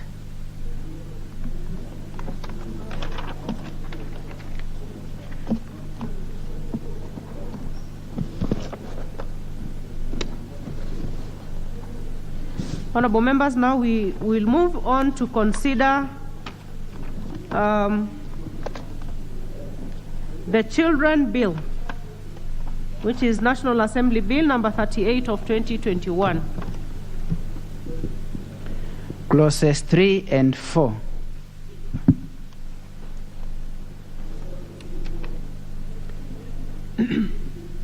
I propose the question. Honorable Millie, you want to say something? Yes, Chair. I just wanted to request that you indulge me for 1 or 2 minutes, just to check what the amendments I have, and also to request if I can have the hard copy of the amendments of the order paper, because I have several amendments. So I might actually miss on my own amendments. So you need a copy of the order paper? Yeah, I've actually, Honorable Charles has donated his, but is requesting that he be given.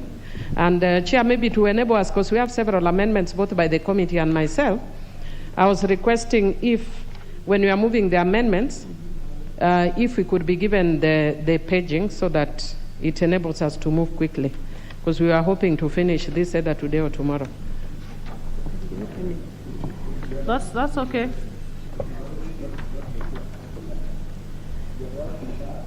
No, the chair has people helping her, so they could actually assist. Okay. Like now, I'm trying to figure out. There is no harm in doing that. So now we can move on. Fine, thank you. How are you? We were on clauses 3 and 4.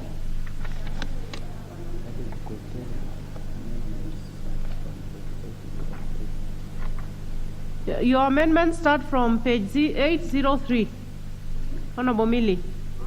803. 803. So, clauses 3 and 4 already called out. I will go on to propose the question, which is that clauses 3 and 4 be part of the bill. They have no amendments, and I go on to put the question that clauses 3 and 4 be part of the bill. Will as many as of that opinion say aye? Will as many as of a contrary opinion say nay? The ayes have it.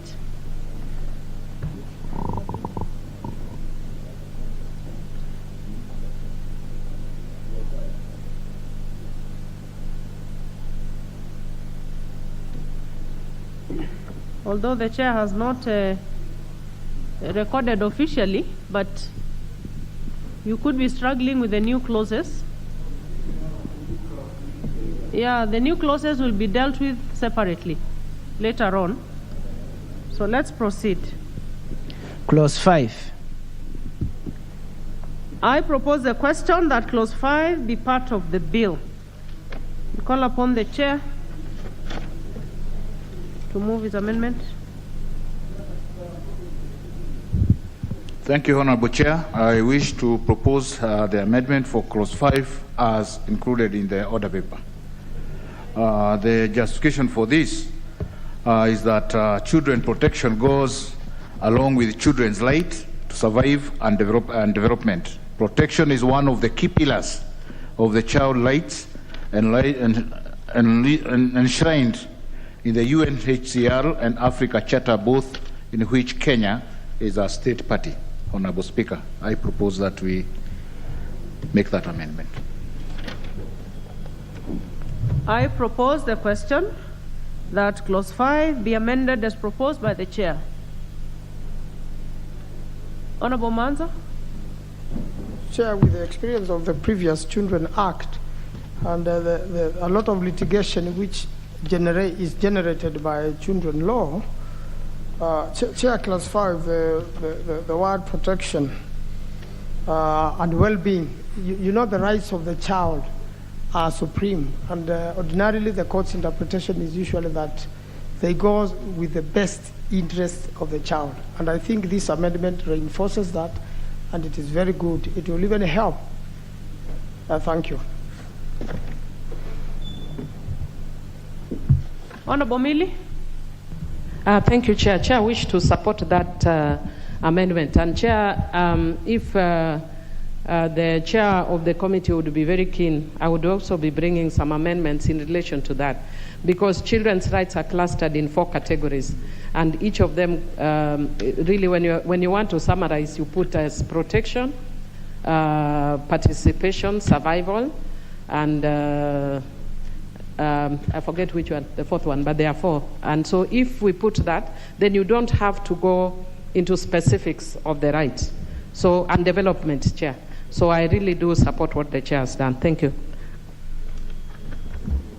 I will proceed to put the question, which is that clause 5 be amended as proposed by the chair.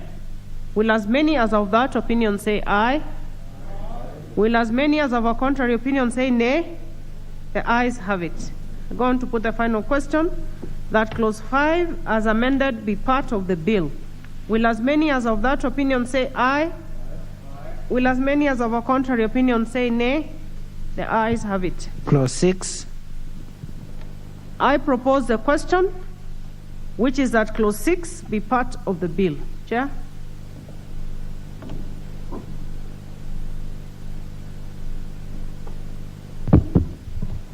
Thank you again, Honorable Chair. The committee has two amendments on this particular clause, as shown in the order paper. Honorable Chair, the first amendment is to do with an inclusion to include cases of intersex children, Honorable Chair, which has been a big subject to our committee.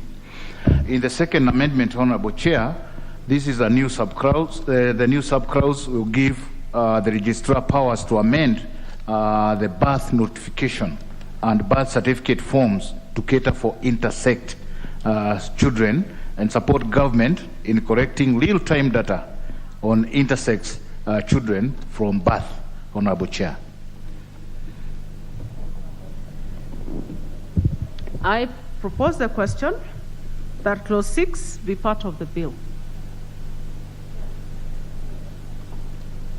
I beg your pardon. I will propose again. I propose the question that clause 6 be amended as proposed by the chair. Honorable Millie. Thank you, Chair. Chair, I wish to support that amendment and thank the chair of the committee for bringing that amendment. Actually, I have several other amendments in relation to intersex children, because the government has now recognized that we also have intersex children that are children that sometimes have very unclear genitals. Sometimes they have two. Sometimes it's not very clear. Just for clarity, because sometimes I notice people don't understand what intersex really means. So I thank the chair for taking care of that. Thank you. Honorable Manza. Chair, you know, this intersex thing has been even part of the litigation so far, and a lot of children have suffered. And in fact, the matter is now coming up in constituencies where even when children are reported to Form 1, that's the time this situation is being realized, and they don't even know what school to go, whether a boys' school or a girls' school. And even children are growing knowing that they are boys, only to turn out to be girls. And also, Chair, this is being corrected medically. So I think as we advance in making the law, we will still improve in future, Chair, to make sure this area is fully covered as part of human rights of children. Thank you, Chair. I support. Dr. Nyikal, Honorable. Chair, I support this too. The intersex issue is a big one. For a long time, it has been actually treated as just a medical problem, and the social implication is not taken care of. So that even if you go into documents, the people want to know whether to say male or female, and many times they are actually missed in the early stages of life, actually after birth. And so I think when we start to realize that, it will go a long way in supporting these children. Thank you. I'll go on to put the question, which is that clause 6 be amended as proposed by the chair. Will as many as of that opinion say aye? Will as many as of a contrary opinion say nay? The ayes have it. I go on to put the question that clause 6 as amended be part of the bill. Will as many as of that opinion say aye? Will as many as of a contrary opinion say nay? The ayes have it. Honorable Chair and members, we need to have your voices in the handstand, so don't whisper. You need to say your ayes and nays clearly. So the ayes have it. Clause 7. I propose the question, which is that clause 7 be part of the bill. Chair? Thank you, Honorable Chair. Again, this is related to the intersect. And Honorable Chair, even as we go through this discussion, I want to bring to the attention of the House that our committee took time to really understand the challenges that our children who are referred to as intersex children go through.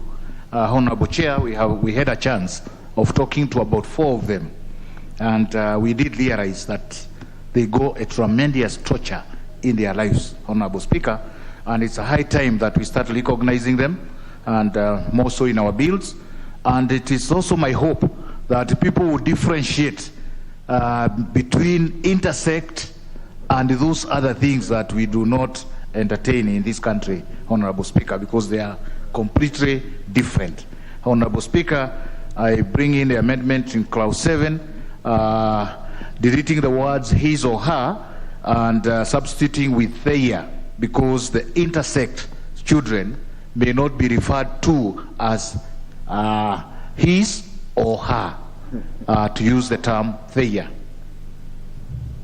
Thank you, Honorable Speaker. I beg to move. All right. I go on to propose a question, which is that clause 7 be amended as proposed by the chair. Honorable Nyikal. Once again, I support this, and I think you will find it running throughout this. And to me, it's a great recognition. These children have suffered, particularly where they were missed at birth and raised on the wrong sex. And so I support this. I go on to put a question, which is that clause 7 be amended as proposed by the chair. Will as many as of that opinion say aye?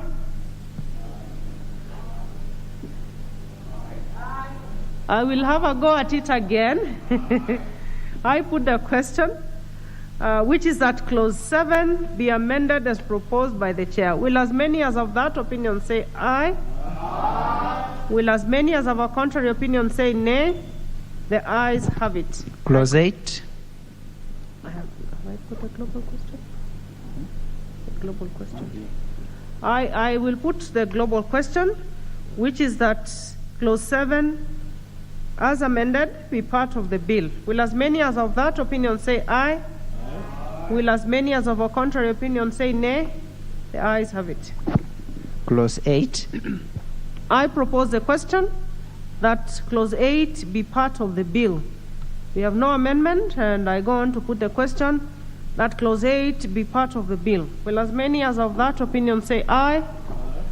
Will as many as of a contrary opinion say nay? The ayes have it. Clause 9.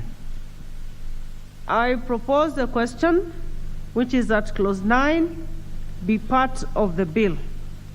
I call upon the Honorable Millie to move her amendment. Thank you, Chair. Chair, I wish to propose my amendment, but with a further amendment, and I'll give you the written version. Chair, when I was bringing my amendment, or rather, I noticed that the amendment I sent to the legal committee has not been captured as I've sent. They've captured the part B, but not the part 1. My proposed amendment, if you notice, we refer to differential treatment in the bill. What is the text of the amendment, Honorable Millie? The text of the amendment, if you look at page 806, at the end, page 806, which says that the bill be amended in clause 9 by A, renumbering the existing provision as subsection 1 and inserting the following new subsection, which is that no differential treatment shall limit any right of the child under this act or under the Constitution.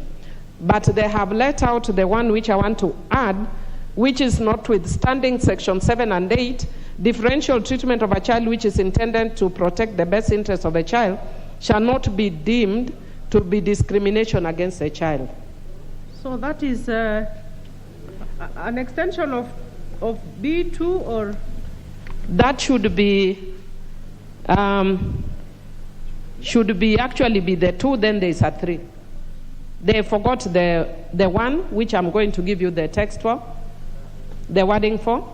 And the wording is notwithstanding section 7 and 8, differential treatment of a child which is intended to protect the best interest of a child shall not be deemed to be discrimination against a child.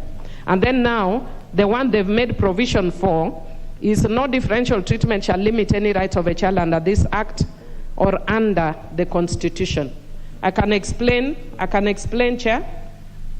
Chair, if you will notice, in the bill we refer to the issue of differential treatment.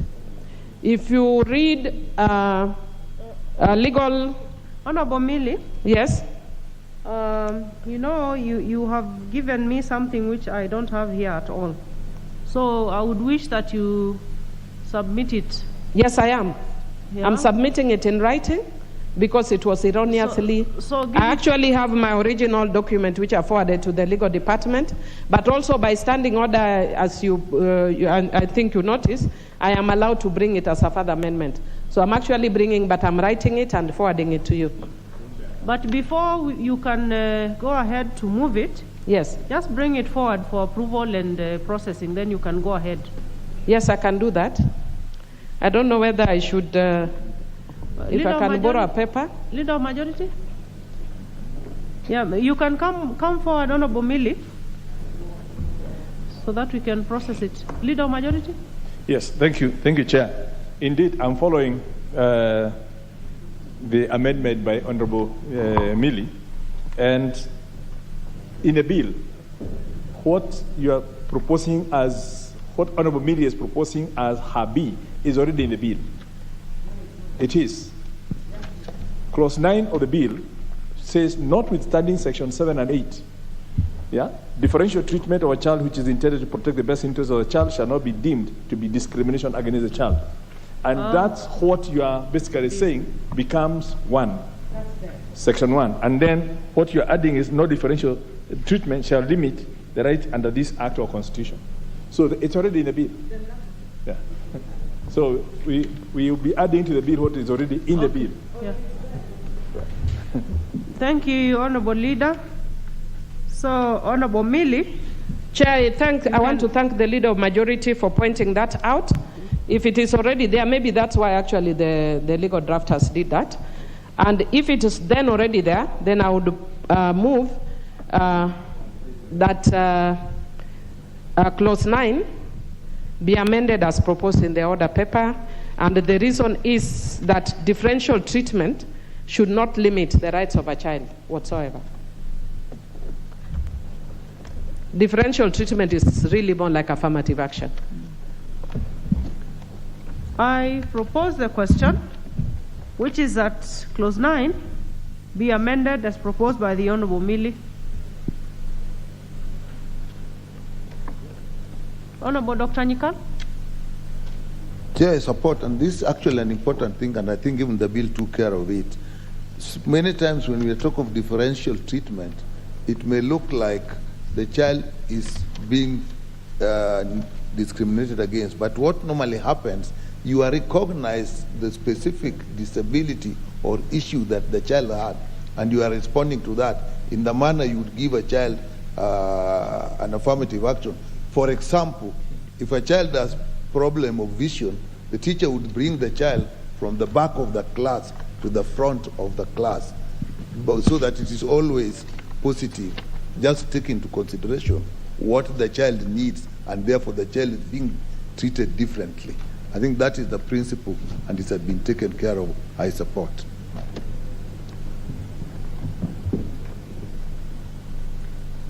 I go on to put the question, which is that clause 9 be amended as proposed by the Honorable Millie. Will as many as of that opinion say aye? Will as many as of a contrary opinion say nay? The ayes have it. I put the global question that clause 9 as amended be part of the bill. Will as many as of that opinion say aye? Will as many as of a contrary opinion say nay? The ayes have it. Clause 10. I propose the question, which is that clause 10 be part of the bill. Chairperson? Thank you, Honorable Speaker. I wish to move that clause 10 be amended as indicated in the order paper. Honorable Speaker, this is a simple amendment. We just replacing the term director with secretary to align with the current position in the Office of Children's Services, Directorate of Children's Services, which is now headed by a secretary and not a director. And this is an amendment that is going to occur frequently in this committee of the whole. I move. I propose a question that clause 10 be amended as proposed by the chair. And I'll go on to put the question, which is that clause 10 be amended as proposed by the chair. Will as many as of that opinion say aye? Aye. Will as many as of a contrary opinion say nay? The ayes have it. I put the global question that clause 10 as amended be part of the bill. Will as many as of that opinion say aye? Aye. Will as many as of a contrary opinion say nay? The ayes have it. Clause 11. I propose a question that clause 11 be part of the bill. We have two amendments. We'll start by the chair's amendment. Thank you, Honorable Chair. Again, we would want to propose that clause 11 be amended as indicated in the order paper. We have two amendments, several amendments there, Honorable Speaker, but most of them we're just tidying up and correcting grammatical errors. And also, again, we have one that is replacing the term director with the secretary, as indicated earlier on. And in the last one, Honorable Speaker, it's to mandate the Cabinet Secretary for Finance to make regulations establishing the Children Welfare Fund under the Public Financial Management Act. Honorable Speaker, I beg to move. I propose a question that clause 11 be amended as proposed by the chair. And I'll go on to put the question that clause 11 be amended as proposed by the chair. Will as many as of that opinion say aye? Aye. Will as many as of a contrary opinion say nay? The ayes have it.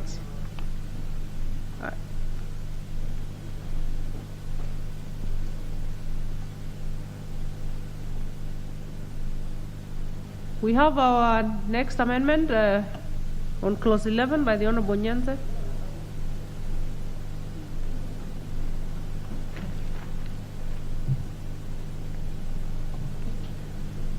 You have the mic, Honorable Nyanza?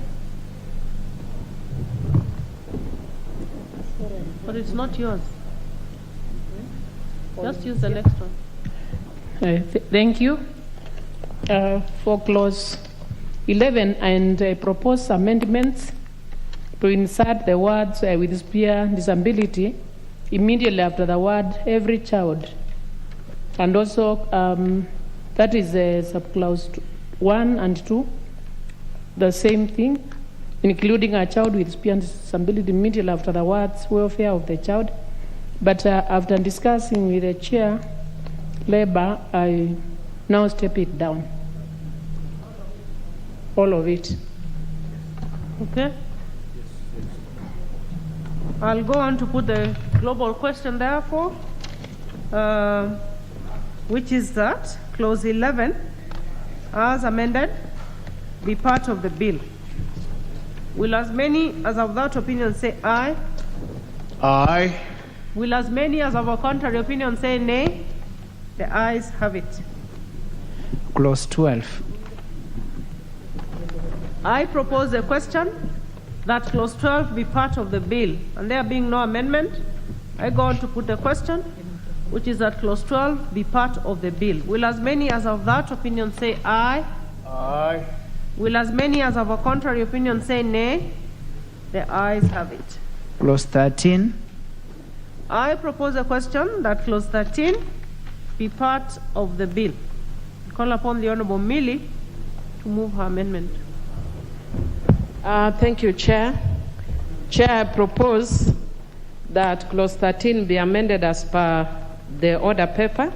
And Chair, what I seek to do is, if you notice in the bill, it says, in addition to the right to basic education guaranteed under Section 12, then it talks about the right to leisure, like the right to leisure and play hangs on the right to education.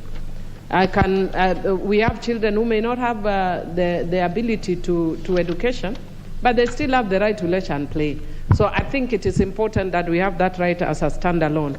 Secondly, that right should not just be for the parent, it's the responsibility of the government and the parent. And I'm also saying that the spaces should be deliberately created in our estates and our villages, because what we are doing nowadays is we are doing development without regard to the fact that children have a right to play. If you go to my constituency, even locally people know, you will go and find a place called Pap Kogweno, Pap Kanyangore, Pap Kawat, which means it's a playground for children.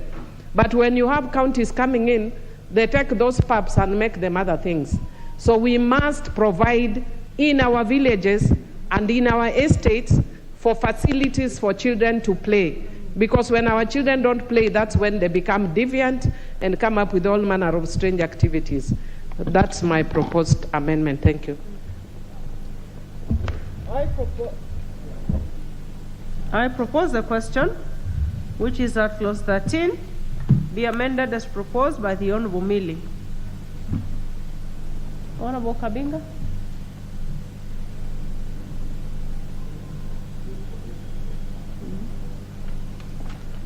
You should still be able to access the... Thank you, Honorable Chair. Honorable Chair, the committee agrees Honorable Mili's amendment to clause B and C, but we really don't see the reason why we should amend subclause A to remove the words "in addition to the rights to basic education guaranteed under Section 12." Honorable Chair, I think, Honorable Mili, it does no harm to have those words included in subclause A, unless probably there is something you'd really want us to know. Chair, maybe I can explain to him that when you actually say in addition to, you are making the other right subservient to the other one. Why is it in addition to? It's just a right on its own. Why are we making it subject to? But so that we can move forward, I can let it pass, but I just want you to know for purposes of the future, when you say in addition to the right to education, then what about if that right to education is not there? You want to tell us that children won't play. There are many children who are not school going, but they still have a right to play. So it is not attached to education. We need our children to go to school, yes, but the ones who don't go to school, for them to develop sufficiently, must also play. Because we are creating children who are very deviant because we don't let them be children. Let children be children and play.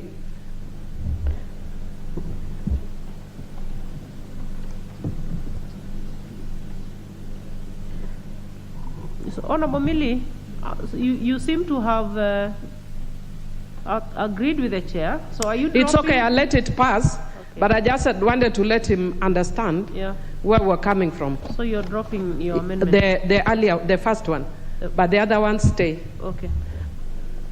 All right. Yes, Honorable Dr. Nyika? Now that they have agreed on that, I'll also let that, but I would have thought that each right should be given its own strength. But now that they have agreed, but I also just want to support the issue of space. It has been assumed, particularly even in the building codes, that this is something that applies only in the urban areas, and building codes will insist that when estates are being built, then space is left. But even that is not being followed a lot. In the rural areas, it has been assumed, but as people are developing in the rural areas, you will find all spaces are now being put under cultivation. And I think it's the right time to start letting that in every place, whether urban or rural, the right for the child to play is protected by providing the space. Thank you, Chair. I support. I will go on to, yes, Honorable Leader of Majority. Thank you, Chair. I'm trying to reconcile myself to the import of the amendments in subsection 2, because when I look at the bill, it's basically say it shall be the responsibility of every parent or guardian to permit and facilitate the enjoyment of his or her child of the right to leisure and play at any public recreational facility. So this bill is basically bringing in the responsibility of the parent or guardian. Now, what Honorable Mili is doing is adding the government. Now, the government does not, the child does not belong to the government. and this is obligating the parent or guardian. So by obligating the government to, or conjoining the government with the parent and guardian, I'm failing to see where the government is coming in on this. But in terms of providing the spaces, I agree, but not in terms of the government basically permitting the child to play or to go and play, because it's a parent. And I thought that the import of this was actually to ensure the parent or guardian has that responsibility and obligation, not the government. But I mean, between the media and the committee, we start to be guided so we don't end up over legislating in terms of putting the government into the home,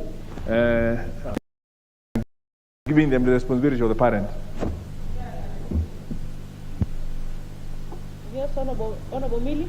Thank you, Chair. Chair, our children play in school. There is no parent who goes to school and takes their children to the field. So we find schools that make children stay in classrooms from morning to evening.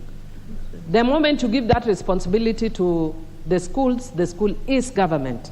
So it's a responsibility of the government within schools. It's a responsibility of the parents in the homes. So that is why it's a responsibility both of the government and the parent. If we give it only to the parent, it means the schools will make our kids study. In fact, it's just that we are in a hurry. Chair, I even wanted to say that children should go to school at 9 a.m. We are making kids operate as though they are the ones who want to create another heaven and earth. Let children be children. We also started school at 9 and we turned out okay. We are making our kids into some robots. Chair. Yeah. Yes, Honorable Dr. Nyikal. The import of this is actually, for example, when you're looking at the curriculum in schools, if you find a curriculum that then the schools will now be obligated in the curriculum to ensure that there is time set aside for playing. I think that's the import I saw and why I thought that it's a good suggestion.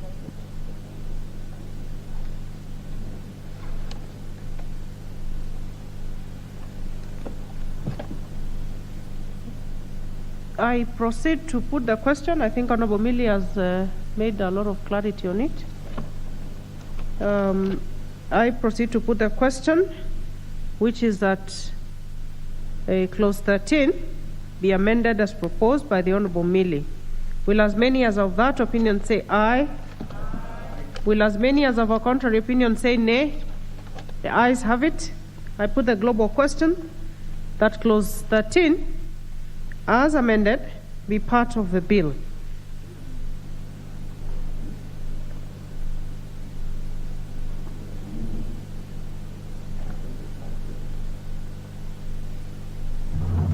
I will just Honorable Chair, I thought we agreed with Honorable Miri that she's dropping amendment to sub-clause 1. Yeah? Yes.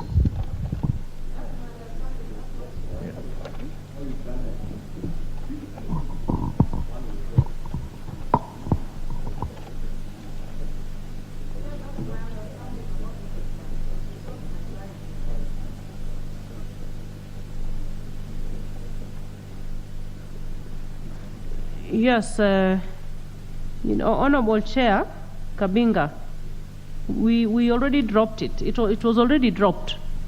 Yeah? Part A, which is your concern. So I'm proceeding to put the global question on B and C. So let's put the global question, which is that clause 13, as amended, be part of the bill. Will as many as of that opinion say aye? Will as many as of a contrary opinion say nay? The ayes have it. Clause 14. I propose a question that clause 14 be part of the bill. And there being no amendment, I put the question that clause 14 be part of the bill. Will as many as of that opinion say aye? Will as many as of a contrary opinion say nay? The ayes have it. Clause 15. I propose a question that clause 15 be part of the bill. Chair Labour. Thank you, Honorable Chair, once more. We propose that clause 15 be amended as indicated in the order paper. Honorable Chair, we have three amendments here. Two relate to age appropriateness of the information that go to our children, and the other one is, as I indicated before, we replacing his or her with their to include the intersect category, Honorable Chair. Thank you, Honorable Chair. The appropriateness of information is to ensure that the information that goes to the children is appropriate to their ages, Honorable Chair, so that we don't just pass information or seek information from children that may be of inappropriate age, Honorable Chair. I beg to move.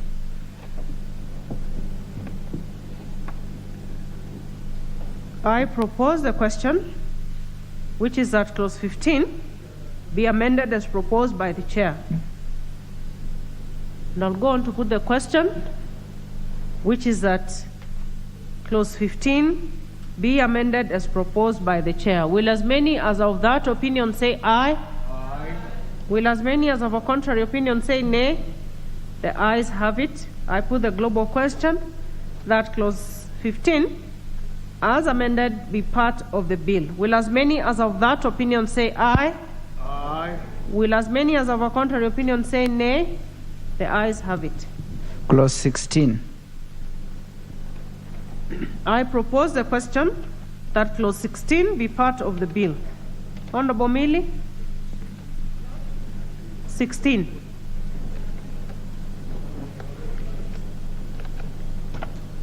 You have too many, you're losing count. Chair, it's not just that. I'm actually trying to keep up with the amendments of the committee as well. Chair, I propose that clause 16 be amended as per the order paper.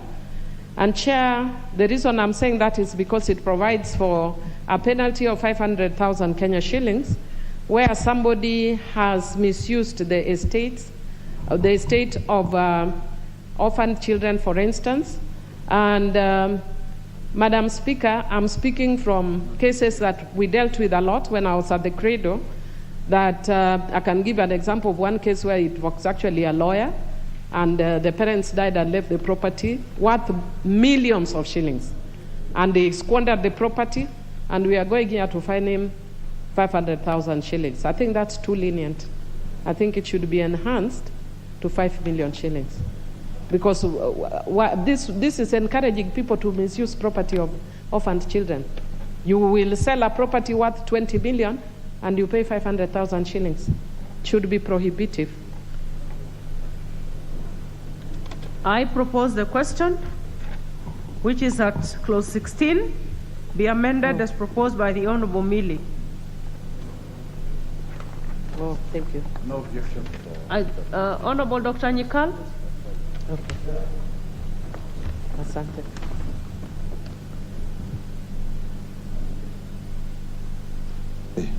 Chair, why I support it, it is dealing with property. So if it was just any other thing, you would leave it, but property has value.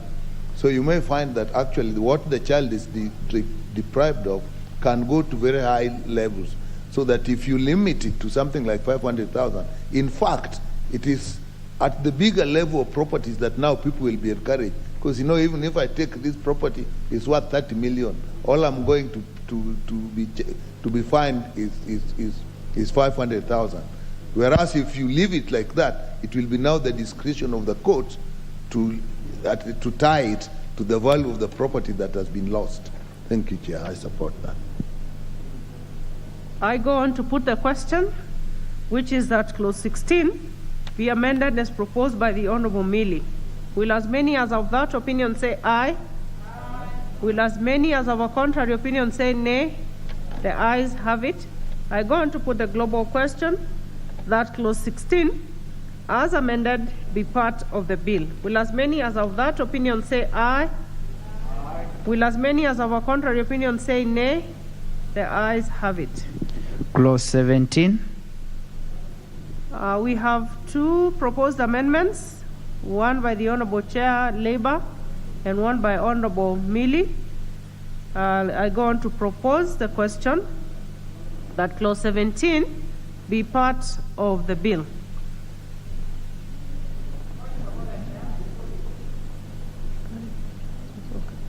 Yes, Honorable Millie. Chair, I really do apologize. We were supposed to have actually harmonized this with the chair of the committee, but unfortunately during the recess we were not able to find ample time. I just wanted to ask, because the reason I'm raising this point of order is if the amendment of the chair passes, then mine dies. That's my understanding, because it relates to the same thing. And vice versa. And vice versa. But because the chair has priority, naturally, then his will move first. So, Chair, I just wanted to bring to the attention of the chair that I don't know if he is aware that they are providing a standard different from the standard of the Employment Act, and which is lower for children. Section 56 of the Employment Act provides prohibition of employment of children between 13 years and 16 years of age. No person shall employ a child who has not attained the age of 13 years, whether gainfully or otherwise in any undertaking. A child of between 13 years of age and 16 years of age may be employed to perform light work, which is not likely to be harmful, etc., etc. So I'm just wondering whether the chair, even as he's moving, is aware of the Employment Act, and whether it is actually in the best interest that we have concurrent mandates for two CSS, because sometimes that basically means nobody does it. So maybe just if the chair could inform even as it's moving. Thank you. Okay. Let us have the chair go first then to move his amendment, taking into consideration what the Honorable Millie has stated. Thank you, Honorable Chair. Yes, I'm quite conversant with the Employment Act, and Honorable Chair, what the committee observed is that since the enactment of the Employment Act, there has not been regulations on child labor, which has been drafted. Yet, Honorable Chair, when we look at the International Labour Organization Convention, stipulates that children may engage in light work. In the light of that convention, Honorable Chair, and in the absence of regulations to guide in the children labor, in as far as the Employment Act is concerned, this committee proposed that within 1 year, the Cabinet Secretary should come up with regulations. In the bill, as it is, the word term used there is may. We are revising that to read shall within 1 year, so that we can now have regulations to guide child labor in this country, which has been absent, Honorable Speaker, Honorable Chair. And that's the proposed amendment that we have for Clause 17, to bring in that amendment so that the Cabinet Secretary should, within 1 year, give us, or rather come up with regulations to guide child labor in this country for both ages that are between 13 and the children who have not attained the age of 13, but not children who are between 13 and 16, and children who are between 16 and 18 years, as stipulated in other international laws, Honorable Chair. Thanks. I propose the question, which is that Clause 17 be amended as proposed by the chair.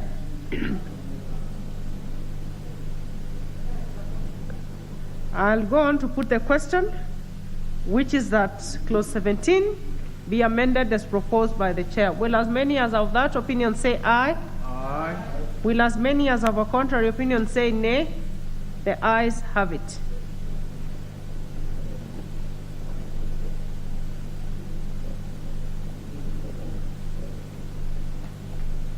Now, Honorable Millie, the option you're left with, if you're still interested, is to move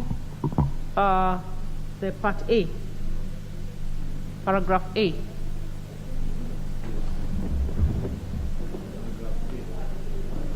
Yes, Chair.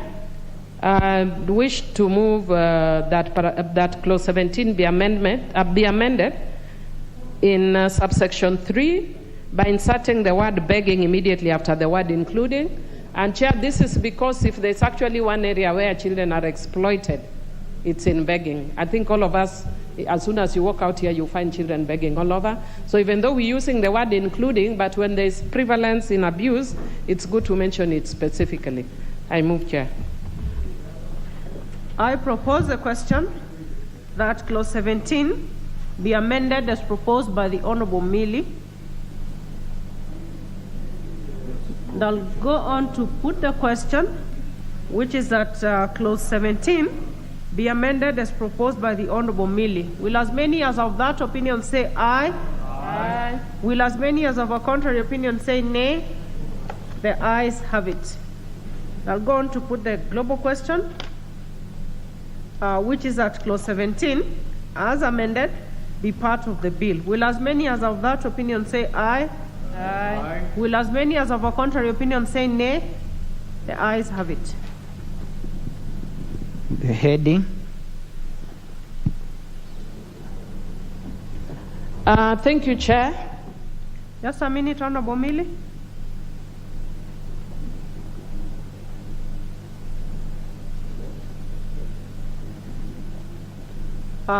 This is a distinct part of the bill. So I will propose the question that the heading, that the bill be amended by deleting the heading.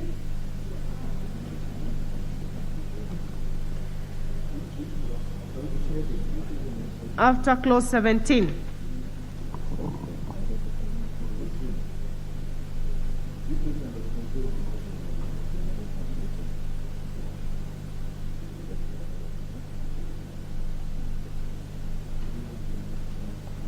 I will have a go at it again.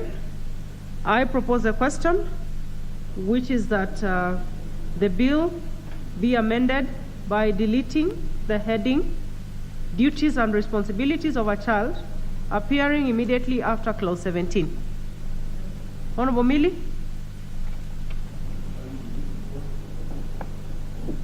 Thank you, Chair. Chair, I'm proposing that amendment because if you actually look at the content of the bill, that part has nothing to do with the duties and responsibilities, which comes actually much later.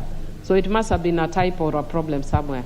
But it is not, if you actually look at, I don't seem to have the bill close, but the Chair can actually help us by reading what is immediately after that. It has nothing to do with the duties and responsibilities. The duties and responsibilities come much later. Thank you. I go on to put the question, which is that the heading, that the bill be amended by deleting the heading as proposed by the Honorable Millie. Will as many as of that opinion say aye? Aye. Will as many as of a contrary opinion say nay? The ayes have it. Clause 18.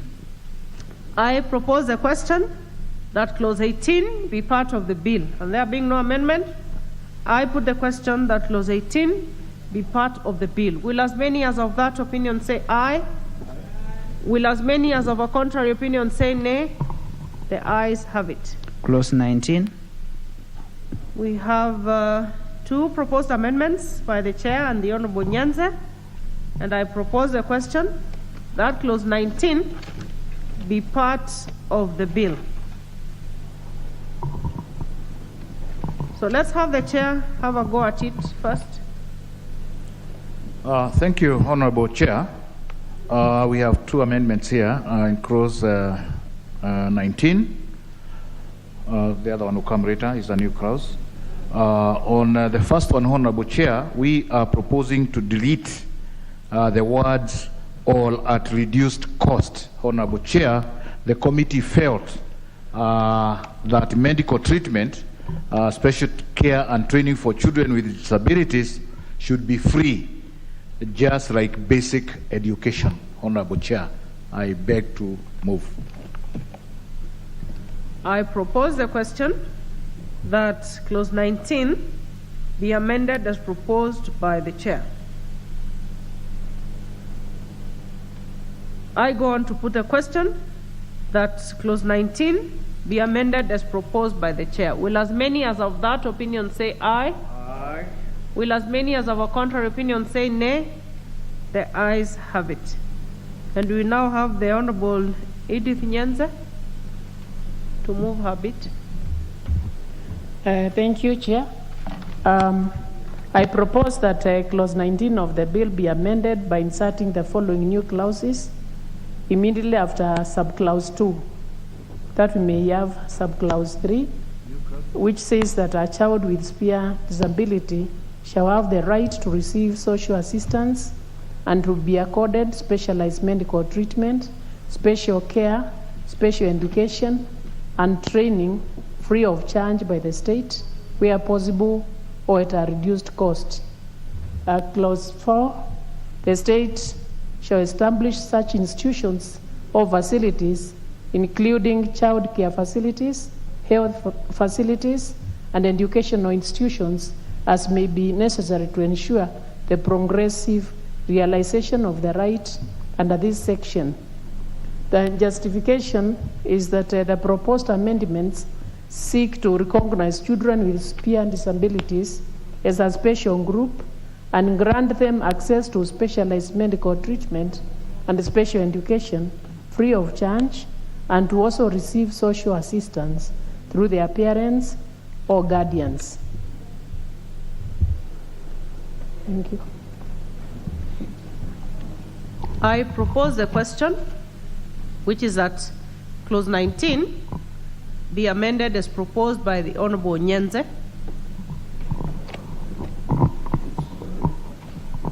Chair.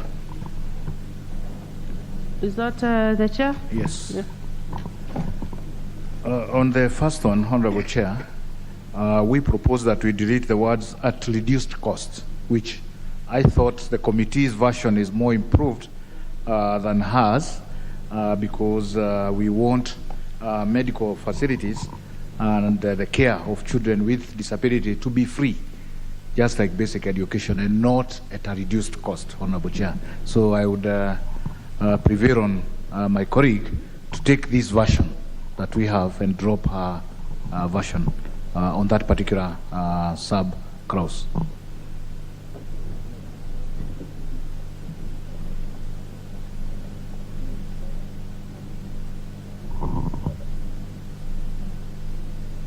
Honorable Nyenze, you've heard what the chair said.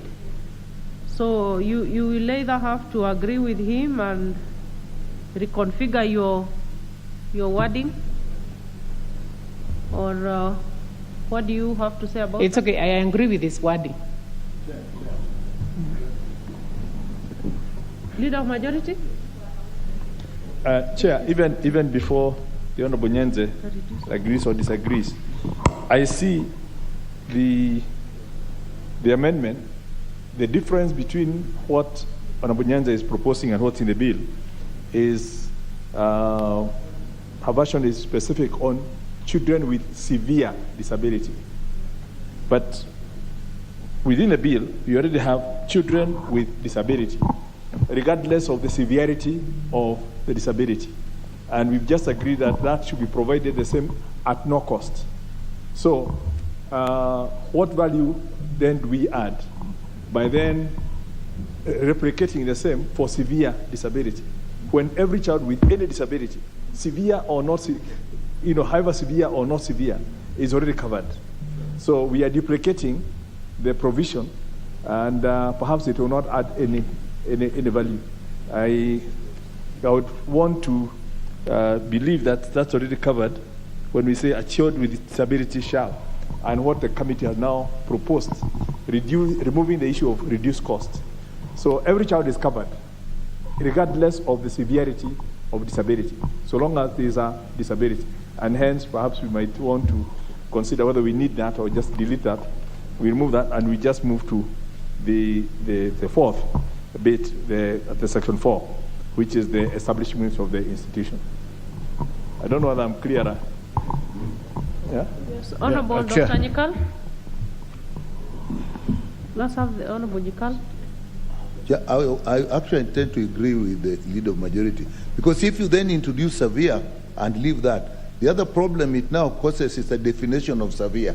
So you will now have two types of children, a child with disability and a child with severe disability, and you have to define each. If you just assign with disability, then you leave it. It's simpler. So I support that we leave it as it is. Chair. Maybe as I give Honorable Kabinga, the Honorable Nyanza should be thinking on whether you would want to drop number 3 and carry on with 4. Let's have the Honorable Kabinga first. Thank you, Honorable Chair. I think, Honorable Chair, in our discussion with Honorable Nyenze, we had actually agreed that she was going to drop number 3 on the basis that even this terminology of severe disability is not something you can easily define.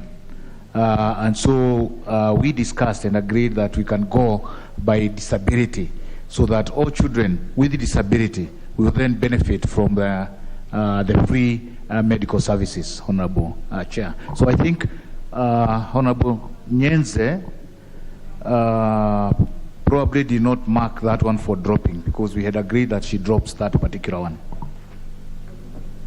Honorable Nyanza.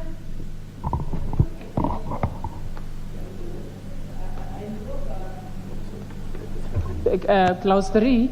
Just say it again on the record. Yes, Chair, I drop clause 3. Provided that the children with the experience disability are taken care of, I agree with the Chair. So I drop clause 3. Thank you.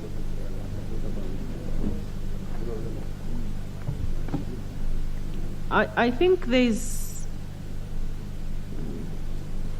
a bit of a drafting error. It should actually be reading 19A and B, not 3 and 4. So, Honorable Nyanze, you have agreed to drop subclause A. Yes. 19.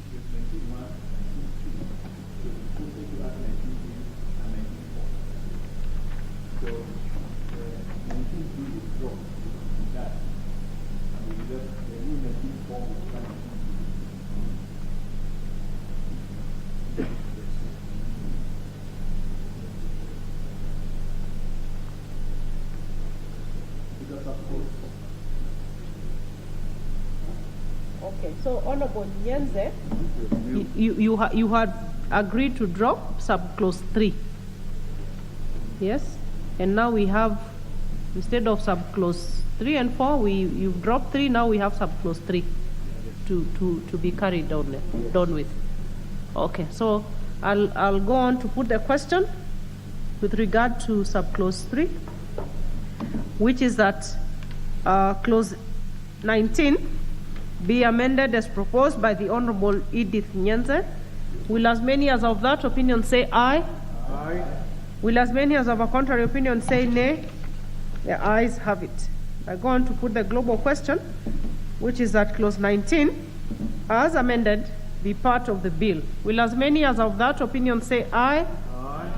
Will as many as of a contrary opinion say nay? The ayes have it. Clause 20.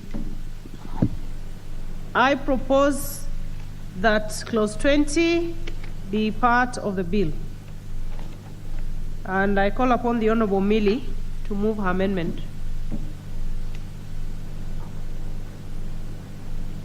Thank you, Chair. Chair, I move that clause 20 be amended as proposed in the bill. Chair, if you notice, it says no person shall subject a child to psychological abuse, including blah, blah, blah. Then any other act amounting to child abuse as specified unless cause blah, blah, blah.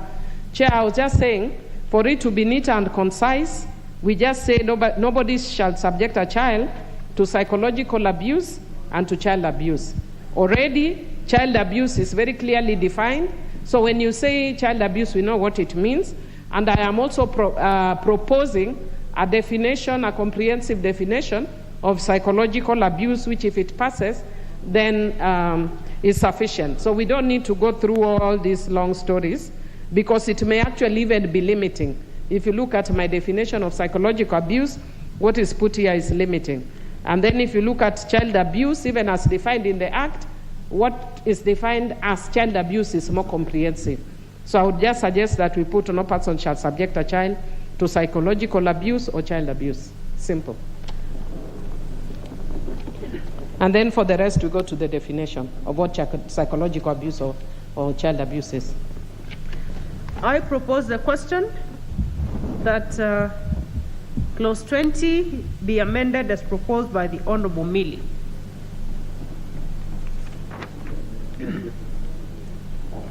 Honorable Dr. Nikal?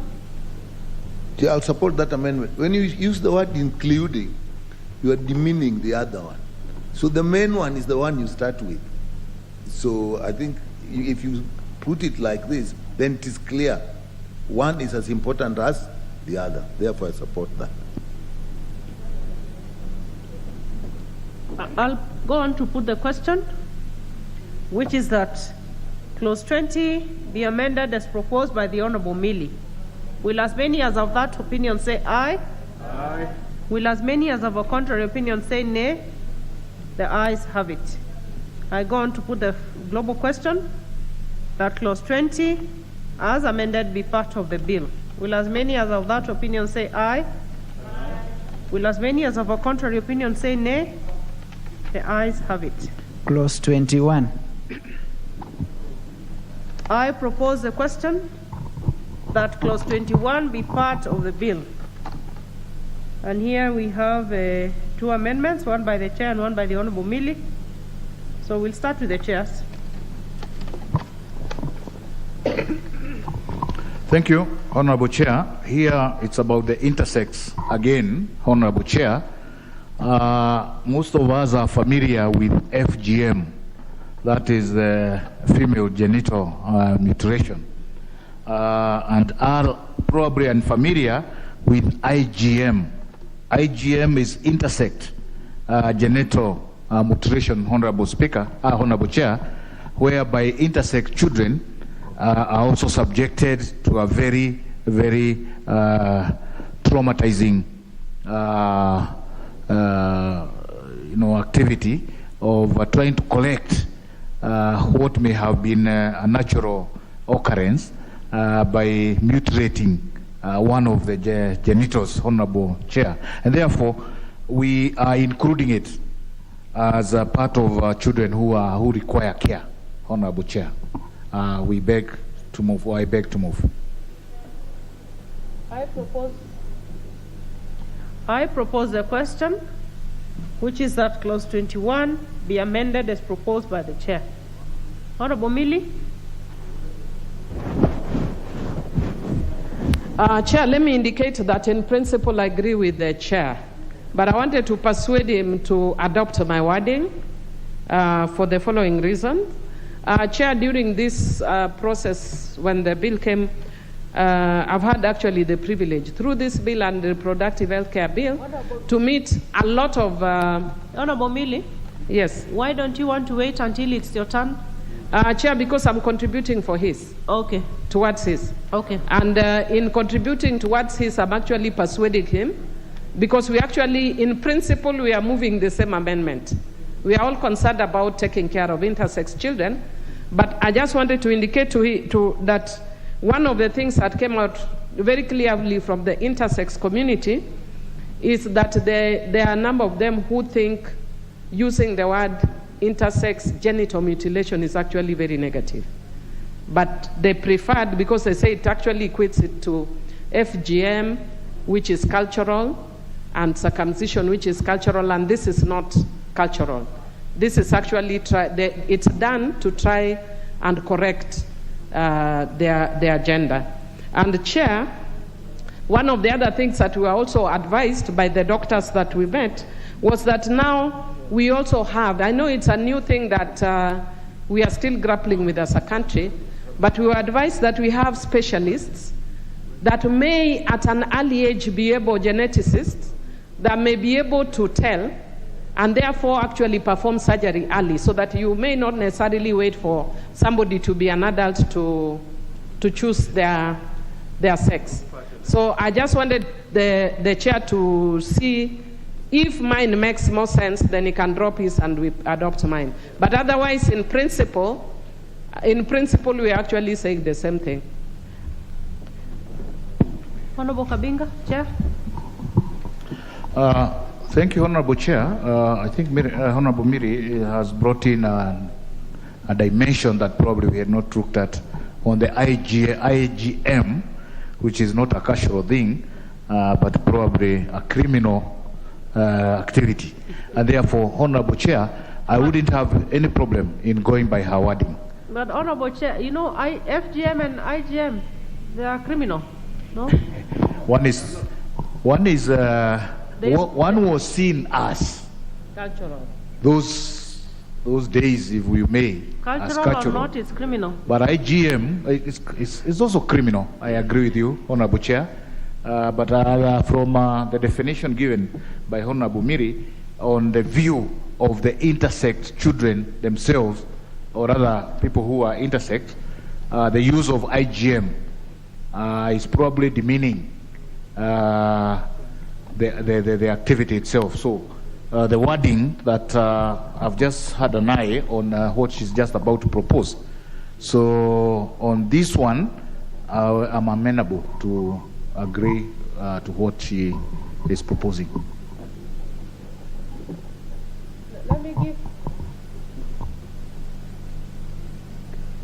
Let me give the member for Bomet Central. You know, I can see your name here, and you normally sit somewhere there, so I can't see you. We are both here. Thank you. Just to move to be closer to my chairman. Okay. I think what Honorable Mill is proposing is good. Is enriching what the chairman is proposing. So I think we need to take Millie's so that we enrich this. It's positive, and I support. Honorable Dr. Nyika. I think what Millie has brings in another issue. When I saw this intersex genital mutilation, the other things that often occurs is actually medical correction. Sometimes there's an effort to correct the genitalia so that it is in line with what the genes are. Because what normally happens is that what is in your, let me call them genes for that, are not exactly the same as what is the genitalia. You may actually be male, but what we are seeing outside is actually female genitalia, or the other way around. And sometimes there is actually need for medical intervention, and I don't know whether at that point you would call it mutilation, whereas what I've seen millions tried is put the advice of a genetist, which means in the case of intersex, there will be medical consultation before anything is done. So I think that makes it better.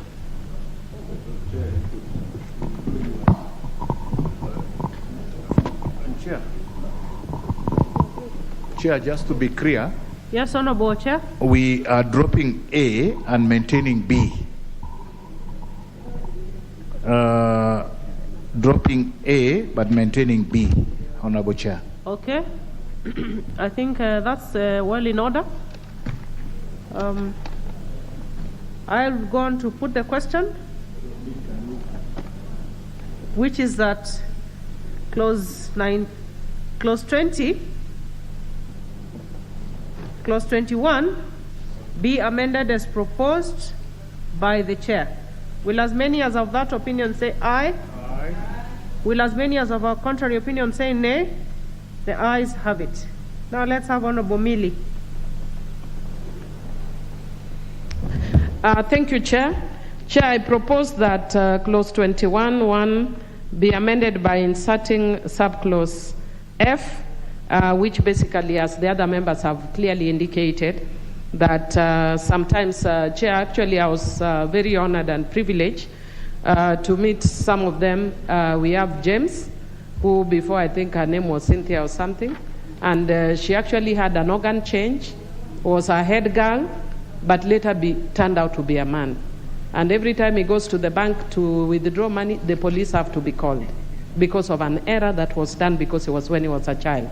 We have also met Kwamboka and several others. And perhaps if time would allow in future, I think it would be very good for parliamentarians to meet intersex people, because it's one of the most hidden and kept issue in the country, yet our census says we have over 700,000 intersex people. Thank you. I move.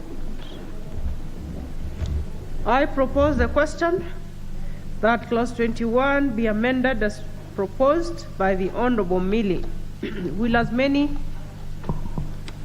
No. I invite any member who wishes to contribute.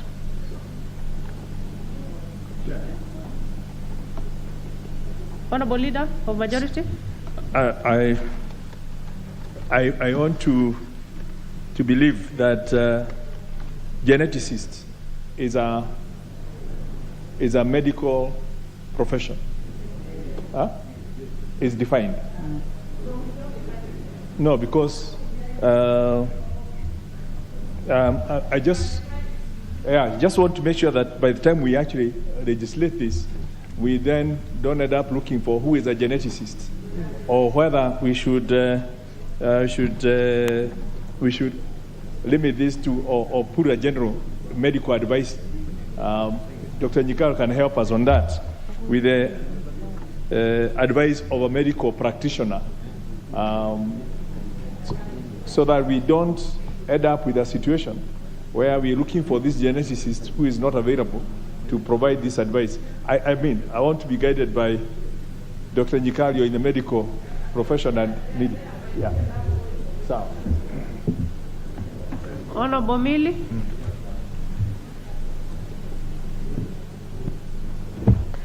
Chair, I just wanted to indicate that here I might actually have more information than Dr. Nyikal, because what we have been told when we met the intersex people is that what the doctors do, the doctors presume sometimes when they see the genitalia, they say this one is definitely a girl because they are seeing genitalia of a female. So if there's any other sign of a male one, they remove it. But later, this person, they remove the male genitalia so that she becomes fully female. When they grow up, they become male. But we were advised by several doctors that we met that we have a specialist. If we don't want to define it, then I can amend it further by saying except with the advice of a medical specialist. So that we then, because I've not actually, I think as an oversight, I did not define, or propose the definition of a geneticist. So we can either define geneticist or I can say except with the advice of a medical specialist. Because then every GP cannot purport to deal with this. That's actually how come we have ended with a lot of accidents. Chair, what normally happens, as soon as a parent has a child that they notice has to genitalia, they go to a doctor, and the doctor then decides to remove. And there are doctors who can tell based on many other genetics tests what the child is likely to be in the future. Not every doctor has that specialty. That's why I was suggesting that. Thank you. Honorable Leader of Majority. Indeed, Chair. When I look at the definition of a geneticist, it's been as an expert in or a student of heredity and the variation of inherited characteristics. So I don't know whether that's whether we have those within the medical profession or whether we should actually go with a medical specialist, so that within the regulations it can be now defined who is this medical specialist to give that advice. Yeah. I think let's hear the doctor. Honorable Millie, you could be I'm sure that in Honorable Millie's consultation, I'm sure this word genetics was brought to her by actually medical doctors, because amongst the doctors, that era that we are talking about, like the children we are talking about, they were born before we were even able to do DNA testing and so on, and chromosomal testing. So that a medical specialty like a surgeon will still actually need a geneticist, unless we now just want to add a medical geneticist. But I think right now, no medical person, no surgeon would want to go and operate on these children unless they have had a consultation with the geneticist where the sex, as in the genes, has been determined, not as seen. So I was particularly happier with the word geneticist. Medical geneticist.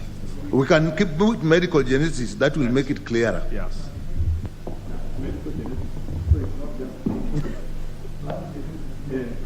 But Honorable Millie was suggesting, dropping the geneticists. Honorable Millie, did I hear you saying you want to remove the term so that you don't have to define it? Does that work? Chair, what I could actually do, for purposes of moving forward, I can say, I think Honorable Nyikalda said with medical geneticist, so that it's referring specifically to that. But I know because we are not likely to finish today, I will make further consultations because we had specialists, just to be sure that I got actually the correct terminology. Medical geneticist. Okay, then in that case, Chair, let me do a further amendment so that it's medical geneticists, because what they said is there are people who can determine from your genetics, your genetic makeup, what you are likely to be in future, whether you have a leaning to female or male. So if that is the specialist, then you would call it a medical geneticist. Otherwise, you will have all other doctors purporting to make sex changes, which then backfires in future. So, Honorable Millie, just for clarity, because we have done a back and forth, maybe you just now need to read out your is it G? Yes, Chair. My proposal is that except with the advice of a medical geneticist, organ change or removal in case of an intersex child. So you've moved it in a? I've just added medical. In an amended form? Yes, I'm moving it in an amended form, Chair. Okay. Thank you. Yes, Honorable Chair. That would, we agree with that, Honorable Chair, but that would then mean that we need to include the medical genetist in the definition. You have time. We can't finish this. So like Honorable Millie says, you need to do the necessary.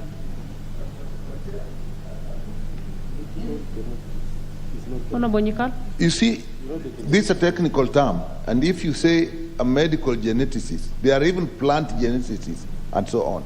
So if we put the word medical geneticist, I think if with their consultation, he may come back with the same. Because if we start defining terms, you may then find yourself like, when you talk to an engineer, now you want to define an engineer, but that is defined elsewhere. So I think we leave it as medical geneticists, and I think that will give it a good cover. Yes, Honorable Millie and Chair, you just note it. And when we come back to this after this sitting, you need to be clear about it.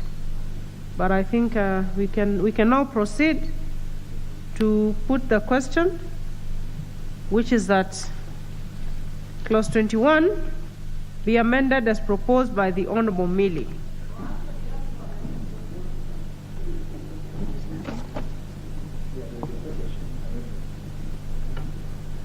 You didn't do both?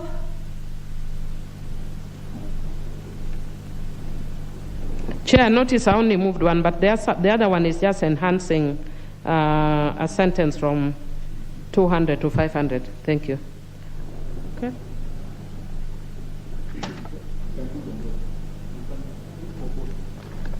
All right. And this is because many people will violate the rights of a child and raise funds. Like nowadays we do in WhatsApp groups. Within 1 hour we'll have raised 200. So you can easily violate the rights of a child and create a WhatsApp group. So we need to provide punitive measures. Thank you. Okay, I'll go on to put the question, which is that clause 21 be amended as proposed by the Honorable Millie. Will as many as of that opinion say aye? Aye. Will as many as of a contrary opinion say nay? The ayes have it. I'll put the global question that clause 21 as amended be part of the bill. Will as many as of that opinion say aye? Aye. Will as many as of a contrary opinion say nay? The ayes have it. Clause 22. I propose a question that clause 22 be part of the bill. Honorable Millie? Thank you, Chair. Chair, I move that clause 22 be amended as per the order paper. And Chair, again, this has to do with punitive measures. And the way the sentence is actually worded, it makes it very lenient, because when you state that it should not exceed, you are merely capping the maximum, but the minimum can be as small as 1 month. Since many children's lives are destroyed by these drugs, we should make it very stringent for people who want to enable children access drug be dealt with very severely. So, Chair, you notice, I think almost all of us, either it's within the family or if not immediate family, the wider family, most of our kids are messed up because of drugs. But the way we are putting the sentence here, it's very, very lenient, Chair. Because when we say not exceeding is just a higher capping. You can actually then jail somebody for 1 month or even fine them 5,000 shillings, but somebody's life is already destroyed. So that's my proposed amendment, Chair. I propose the question that clause 22 be amended as proposed by the Honorable Millie. I'll go on to put a question, which is that clause 22 be amended as proposed by the Honorable Millie. Will as many as of that opinion say aye? Aye. Will as many as of a contrary opinion say nay? The ayes have it. I put the global question that clause 22 as amended be part of the bill. Will as many as of that opinion say aye? Aye. Will as many as of a contrary opinion say nay? The ayes have it. Clause 23.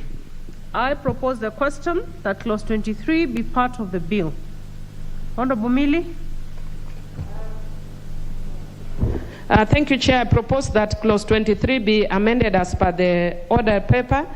Chair, you notice here we are talking about punishment to children, and what we are saying is that the assignment of any task or infliction of punishment by way of penalty for any offense committed by a child and any law shall not be construed as a contravention of the rights specified under subsection 1, which is basically that children should not be punished, which I think is borrowing a lot under the Convention Against Torture. But, Chair, if we don't make a proviso, then we'll go through a lot of the things that we saw when I was actually representing children in Credo. There are a lot of children who tell you that, especially street children, that whenever they are in the justice system, the kind of punishments they would be given, they'd be tied to ropes and hung on rooftops. Some of them would be stripped naked and beaten. So what I'm suggesting is that even when a child has done a mistake and is being punished under the justice system, the punishment must be humane, preserve the child's dignity, and be commensurate with the evolving capacity of the child. Chair, I'm sure you have seen even very recently one of the members here actually shared with me a video that was circulating of a police officer, twice actually, police officers interviewing an underage child who has been sexually abused, and you are showing us the face of that child. Chair, those are the kind of things that we are talking about here. That even if it was a child who had violated, we don't need to see the face. So it should be humane and preserve the child's dignity and be commensurate with the evolving capacity of the child. So that the punishment given to a 2-year-old should not be the punishment given to a 17-year-old. Thank you. I propose the question that clause 23 be amended as proposed by the Honorable Millie. I proceed to put the question that clause 23 be amended as proposed by the Honorable Millie. Will as many as of that opinion say aye? Will as many as of a contrary opinion say nay? The ayes have it. I put the global question that clause 23 as amended be part of the bill. Will as many as of that opinion say aye? Will as many as of a contrary opinion say nay? The ayes have it. Clause 24. I propose the question that clause 24 be part of the bill. And we have two amendments proposed by Chair and Honorable Millie. So let's have the Chair have a go at it first.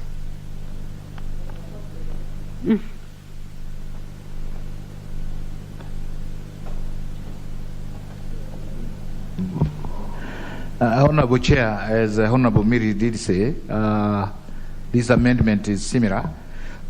What she's proposing and what we are proposing similar. We simply replacing the words children with disorder of sex development with intersect children, so that we can maintain same terminology that we've been using all through, instead of introducing other words which are necessary in the bill. Honorable Chair, I beg to move. I propose the question that clause 24 be amended as proposed by the Chair. Can I put the question? I put the question that clause 24 be amended as proposed by the Chair. Will as many as of that opinion say aye? Aye. Will as many as of a contrary opinion say nay? The ayes have it. So, the Honorable Millie, your amendment falls. So we shall proceed to put the global question, which is that clause 24 as amended be part of the bill. Will as many as of that opinion say aye? Aye. Will as many as of a contrary opinion say nay? The ayes have it. Clause 25. I propose the question that clause 25 be part of the bill. Chair? Honorable Chair, I beg to move that clause 25 be amended as indicated in the order paper. And this provision, this amendment seeks to protect data concerning children. Personal data relating to children shall not be processed unless consent is given by the parent and guardian, and all rights and obligations relating to data protection pursuant to Data Protection Act 2019 apply. So, Honorable Chair, this is just to protect that data that we collect from children and how we use it and how we process it. Honorable Chair, I beg to move. I propose the question that clause 25 be amended as proposed by the Chair. I'll go on to put a question that clause 25 be amended as proposed by the Chair. Will as many as of that opinion say aye? Aye. Will as many as of a contrary opinion say nay? The ayes have it. I go on to put the global question that clause 25 as amended be part of the bill. Will as many as of that opinion say aye? Aye. Will as many as of a contrary opinion say nay? The ayes have it. Clause 26. I propose a question that clause 26 be part of the bill. Chair? Thank you, Honorable Chair. Again, this amendment is meant to clarify some of the issues that are related to this particular clause, including the his and her, replacing it with therefore intersect, Honorable Chair, and also affirming that the Constitution requires the right to demonstrate to be exercised while unarmed and subject to rights of others, Honorable Chair, and also to protect children from undue influence or coercion by adults and exploitation by ill-motivated parents when it comes to demonstrations and other rights that we are describing in this particular clause, Honorable Chair. I beg to move. I propose the question that clause 26 be amended as proposed by the chair.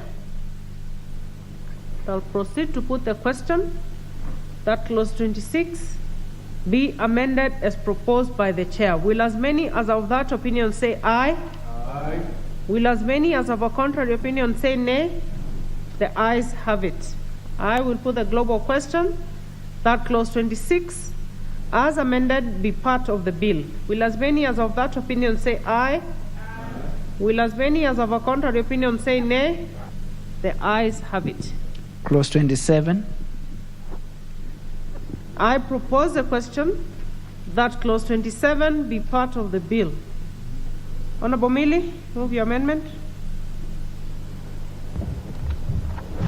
Thank you, Chair.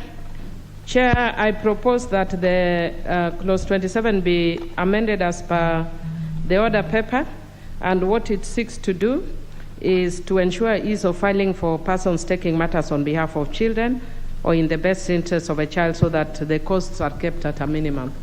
Thank you. I propose the question that clause 27 be amended as proposed by the Honorable Millie. Member for Bomet Central.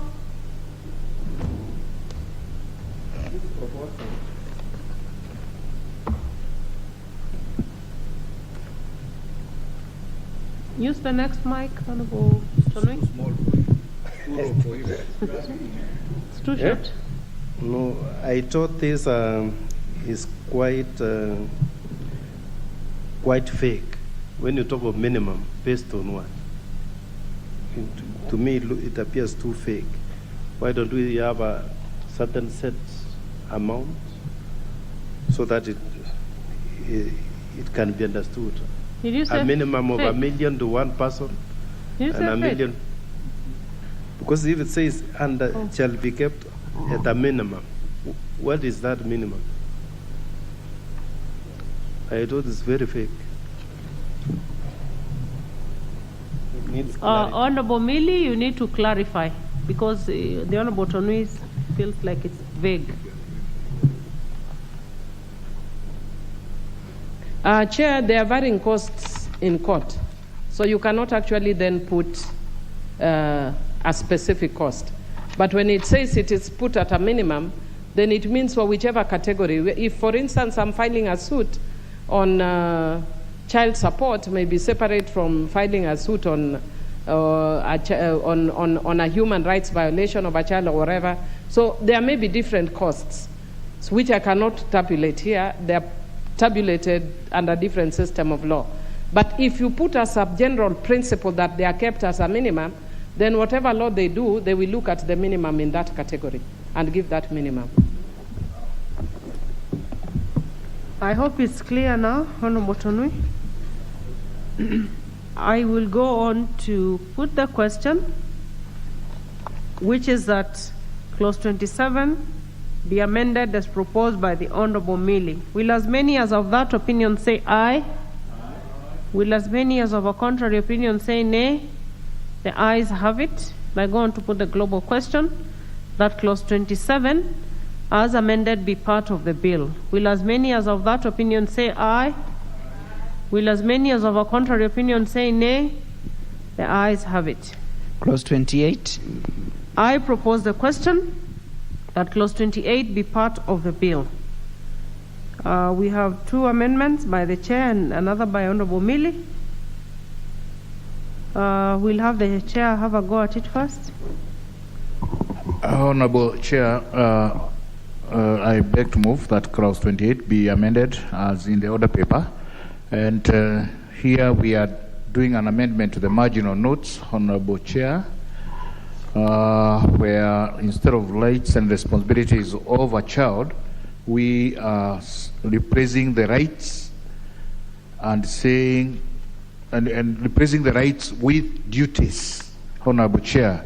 And this is to clarify the content, to be in line with the content of the section itself, Honorable Chair. I beg to move. I propose the question that clause 28 be amended as proposed by the chair. I'll go on to put the question that clause 28 be amended as proposed by the chair. Will as many as of that opinion say aye? Aye. Will as many as of a contrary opinion say nay? The ayes have it. Honorable Millie, can move yours. Thank you, Chair. Chair, I propose that clause 28 be amended as per the order paper. In the first part, Chair, there is just a correction. There's the word any that is missing, because we are saying in any matter before a court of law, so that it's actually grammatically correct. But in the second one, in paragraph B, we want to make sure that even when we're giving children's duties, that we ensure that the best interest of a child is taken into account.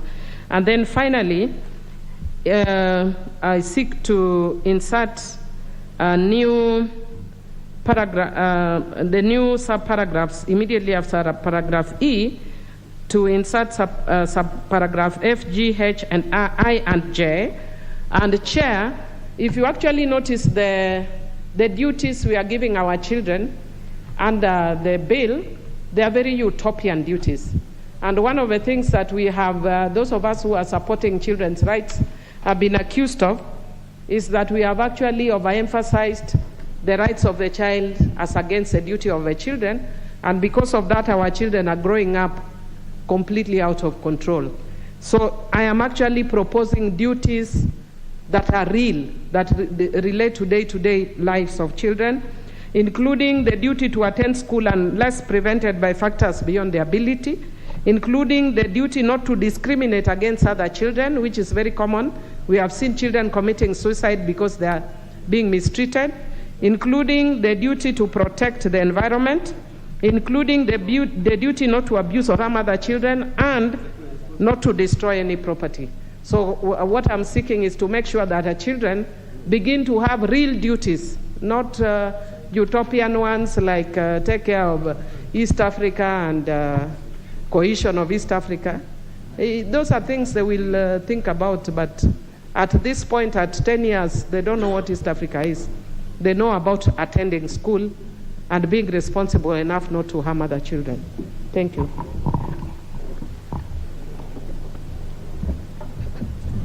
I propose the question that clause 28 be amended as proposed by the Honorable Millie. I'll go on to put the question that clause 28 be amended as proposed by the Honorable Millie. Will as many as of that opinion say aye? Aye. Will as many as of a contrary opinion say nay? The ayes have it. And I go on to put the global question that clause 28 as amended be part of the bill. Will as many as of that opinion say aye? Aye. Will as many as of a contrary opinion say nay? The ayes have it. Clause 29. I propose the question that clause 29 be part of the bill. Honorable Millie. Thank you, Chair. Chair, I propose that clause 29 be amended as per the order paper, and I will move them as per, because I'm proposing major amendments, or perhaps, oh, sorry, the other one I think is in 30. Let me just check. Yeah, so the one in 29(2)B, there's a reference to differential treatment, but in a manner that does not mean differential treatment, because it says the duty to protect the child from neglect, abuse, and discrimination or other differential treatment. How can you protect a child from differential treatment if differential treatment is a positive thing? Even from what we are saying earlier, differential treatment, as I think Honorable Nyikal gave an example, is if you have a child with a learning disability, then you bring the child in front of the class. That is differential treatment. There can be nothing wrong with that. But the way it's worded here, we are making it look like differential treatment is a wrong thing. It's not a wrong thing. It's like affirmative action, having 47 women in the house. That is what I would call the closest to differential. So I'm actually suggesting that it stops at under discrimination, not or other differential treatment. Thank you. I propose the question that clause 29 be amended as proposed by the Honorable Millie. Chair? Yeah, Honorable Chair, Honorable Miri gave an example of a good use of differential treatment, but there are many, many ways in which you can have a differential treatment that is abusive to the child itself. And this is why we brought it into this, because overall, the proposals in the bill prohibit any differential treatment, Honorable Chair.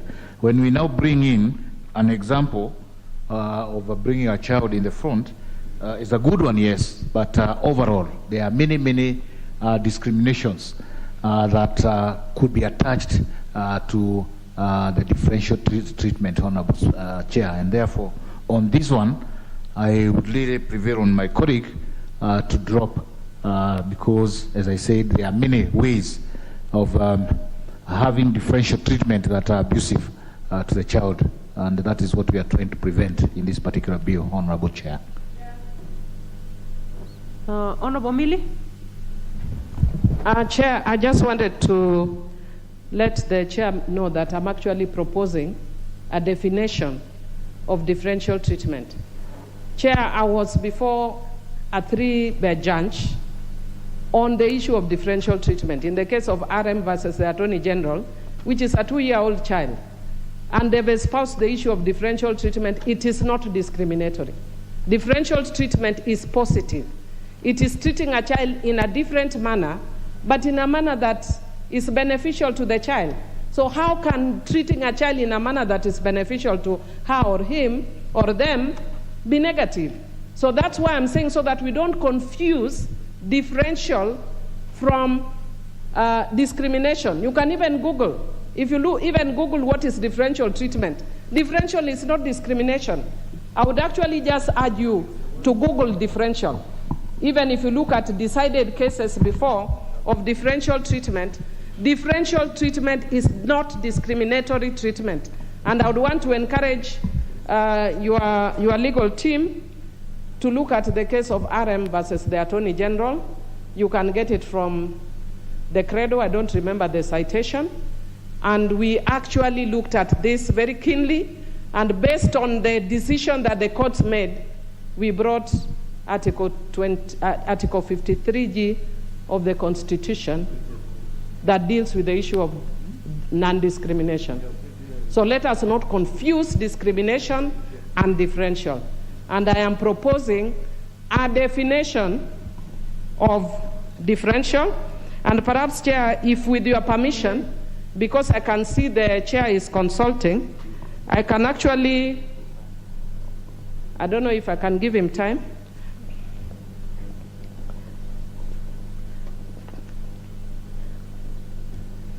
Okay, go ahead. I can actually, with your permission, Chair, even read my proposed. You can read so that you can be on the my same proposed page. Amendments to define differential treatment.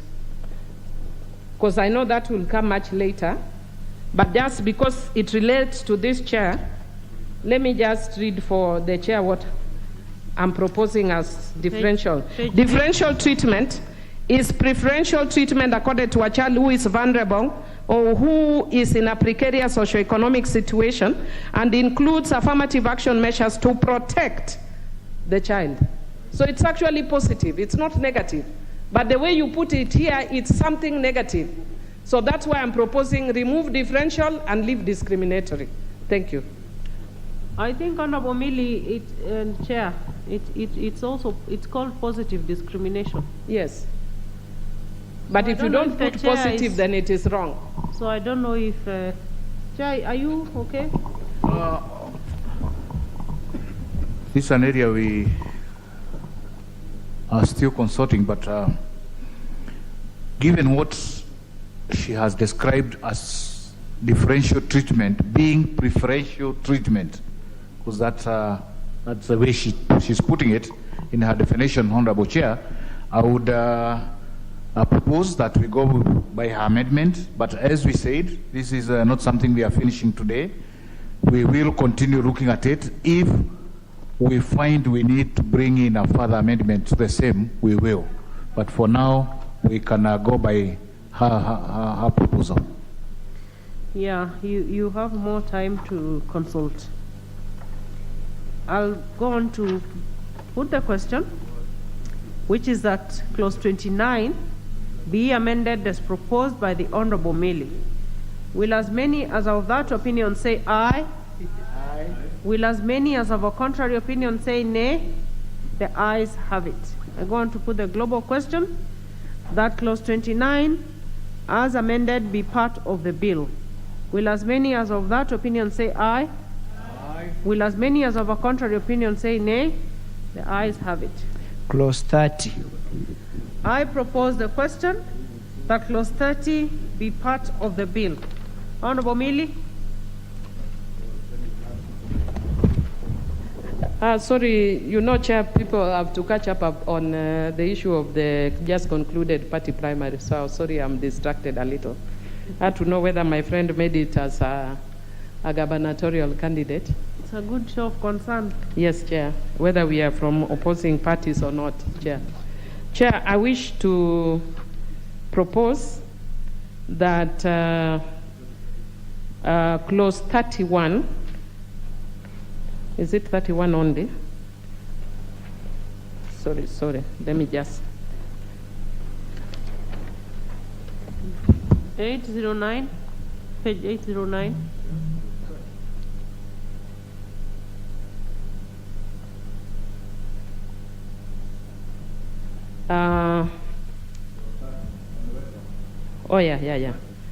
Chair, I propose that clause 30 be amended as per the order paper by deleting what is there and substituting what are provided. And Chair, the reason why I'm bringing this again goes back to the same case I was referring to, which is RM versus the Attorney General, that at the time when we were bringing the case of RM versus the Attorney General, we were using the old Constitution and the Convention on the Rights of a Child and the African Charter. And what we were told at that point is our Constitution did not have certain categories of discrimination. And mercifully, I sat as a member, as a founding member of the Constitution, and we brought in very clearly non-discrimination of children born out of wedlock. So that that's why I'm very keen about the definition of differential and discrimination. And Chair, because I know where the committee is coming from, I'm sure the committee must have had a lot of discussions, especially from our different cultures, because we've actually had, and I'm sure the Chair also had the privilege to sit with us in one of the sessions, where we are having different experiences from different communities. For instance, amongst the Luya, if a child is born out of wedlock, they are called an outgrower and must eventually be returned back to the father. Amongst the Luos, it is the same. But in other communities, that is not the case. Amongst the Kikuyu, the children belong to the mother. Yet, under all the conventions and under the Constitution, what we check is the best interest of the child. So that we do not then subject the child to cultural standards. We provided very clearly under Article 53 of the Constitution that you shall not discriminate against children born out of wedlock. And if I was actually hoping that when we say we are amending the Children Act to conform with the Constitution, then this would have gone. But we are bringing the same provision. So what I'm saying, let us not provide a standard different from children born out of wedlock, except if you are bringing differential treatment, like I think one of my good friends from one of the Kalenjin communities gave us an example of a differential treatment, which is actually good culturally, that when you are coming into a home with their children, then you are actually asked if you accept, and if you accept, then you are allowed, and you never change. There is no reverse. But they are children born out of it. That is the differential treatment, which is positive. But you cannot provide a standard that is lower. And that's why I'm bringing this amendment that subject to the provisions of the Act, the parents of a child shall have parental responsibility on the child on an equal basis, and neither the father nor the mother of the child shall have a superior right against the other, whether or not the child is born within or outside wedlock. That is Article 53 of the Constitution. We provide a different standard. It will be a subject of litigation, I can assure you. Thank you. I propose the question, which is that Clause 30 be amended as proposed by the Honorable Millie. I'll go on to put the question. Honorable Chair. Okay, Honorable Chair, thank you very much. Honorable Chair, you know this clause 30 as contained in the Act, as contained in the bill, has 11 sub-clauses. And I'm not sure which of the 11 sub-clauses Honorable Millie is challenging, so that we can be specific. The 3 sub-clauses that she's introducing are likely to replace the intended purpose or objective of this particular clause, Honorable Chair. So if she can be specific and tell us, out of the 11 sub-clauses, what is she challenging and on what basis? Honorable Millie? Yes, Chair. I can actually explain the clauses that I'm challenging. Yes, I will tell you in subclause 31, it starts with where a child is born out of wedlock. Why are we starting with where a child is born out of wedlock? That is against Article 53 of the Constitution. So I'm saying, subject to the provisions of this Act, because we will be proposing amendments to allow for differential treatment, so that we understand that there are certain circumstances where we may treat children a bit differently because of cultural sensitivity. Then I'm adding at the end of that whether or not the child is born within or outside wedlock. Number 2, subclause 2, I am suggesting we delete all of it, because it provides categories where a child is born out of wedlock and the other parent of the child is subsequently gets married to each other. We are providing a different standard for children whose parents are married to each other at the time they are married, the child is born. Children whose parents consequently get married. And then, so I'm actually challenging subclause 6 as well. Yeah. To the best of my, and then I'm seeking to renumber 4 to 2. Yeah. So that number 4, subclause 4 will be without prejudice to the generality of subsection 1, not 3, because 3 I'm proposing to delete. I hope you are following me. Chair, are you following me? Yes, I am. Yes. So I'm actually proposing an amendment to 31, deletion of entire 2, deletion of entire 3, 3AB, deletion of all. Then I'm proposing to renumber 4 to become 2. And then after doing that, to amend, I'm proposing the deletion of entire subclause 6, because what it is basically doing is providing categorized standards for children born out of wedlock, born within wedlock, when parents have married each other. That is unconstitutional straight.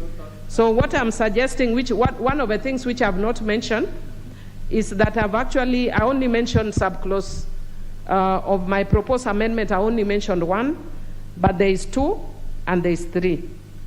That in all these things we would also look at the best interest of the child, and then without generality to the 1, 2 or more persons may have and exercise concurrent parental responsibility over the same child, to take into account that sometimes we may have peculiar circumstances because of our culture. But to start providing the same provisions under Section 24 of the Children Act is unconstitutional. Honorable Tonui? I don't seem to be very comfortable with this proposal, especially when you include this idea of children born outside wedlock. Remember, if a child is born outside wedlock, there is a father somewhere who can still be taking care of that child. And this amendment seems like it's intending to lock out that father, not considering, because otherwise you will be now bringing in 3 parents. And in a situation where you are bringing 3 parents for a child, I tend to think you are bringing some confusion into that family. Yes, Honorable Millie, what's out of order? Chair, what is actually out of order is that the honorable member is actually misreading. He's doing exactly the opposite of what I'm saying. What my amendment is seeking to do is the opposite of what you are trying to say. There is a father somewhere who may be interested in taking care of the child. We cannot stop the father from having access or taking care of the child. But we are saying that we have circumstances in sub 3, my proposed sub 3, and if you are Honorable Millie, sub 2. Why would you be talking about fathers?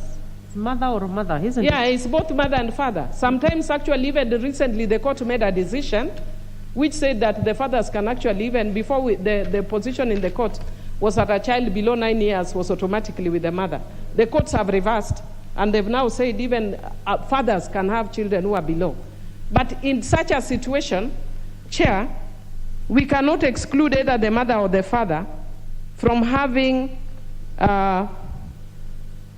access to the child. Chair, I'm actually trying to look at the constitutional provision. Yes, so that even as we are contributing, we are informed by the constitutional provision.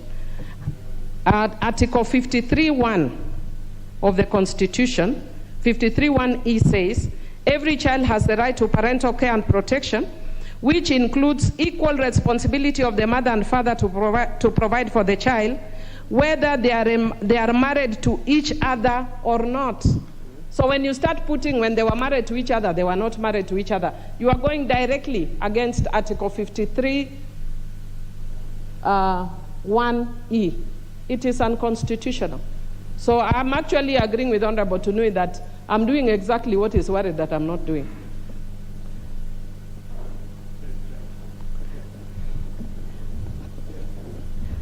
Honorable Leader of Majority.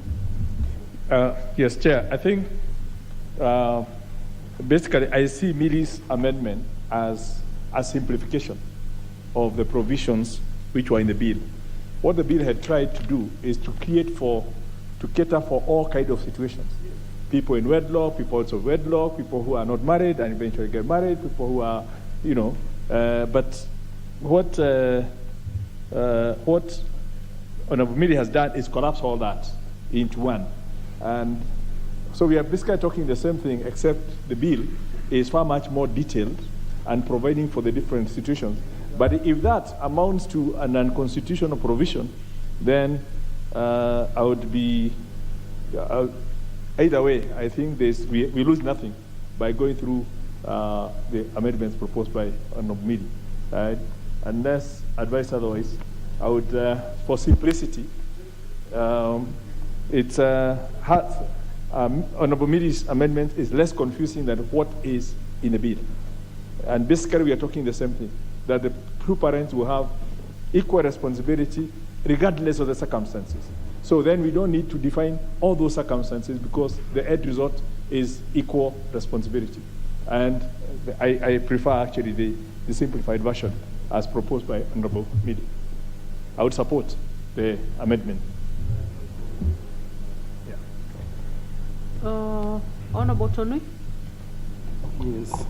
Before that clarity from Honorable Millie, I was still trying to explain myself why I was opposing. On a point of order. Yes. Yes, proceed. Because my issue was, you can have a lady with a child, then you marry as a man. Once you marry, you are now two fathers of that child, because there's another one there. Then now you have your own children, biological children from this same lady. and there is this child whom you are sharing with another father outside there, so that the father who is outside there can send something to the child inside here, a cloth or something, and then as he sends that, it doesn't send to the other children who are here. So I think that's what you are calling differentiated.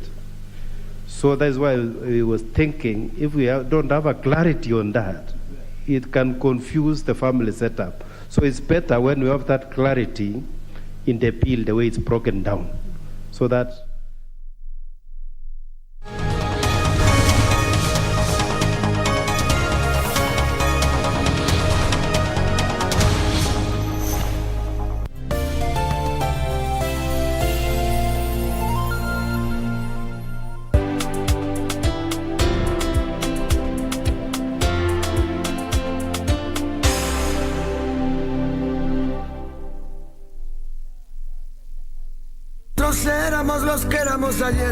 Choose well, Paulina, or you are going to regret it. Gonzalo, I don't want you to involve me in any issue that has to do with Mon. Lie!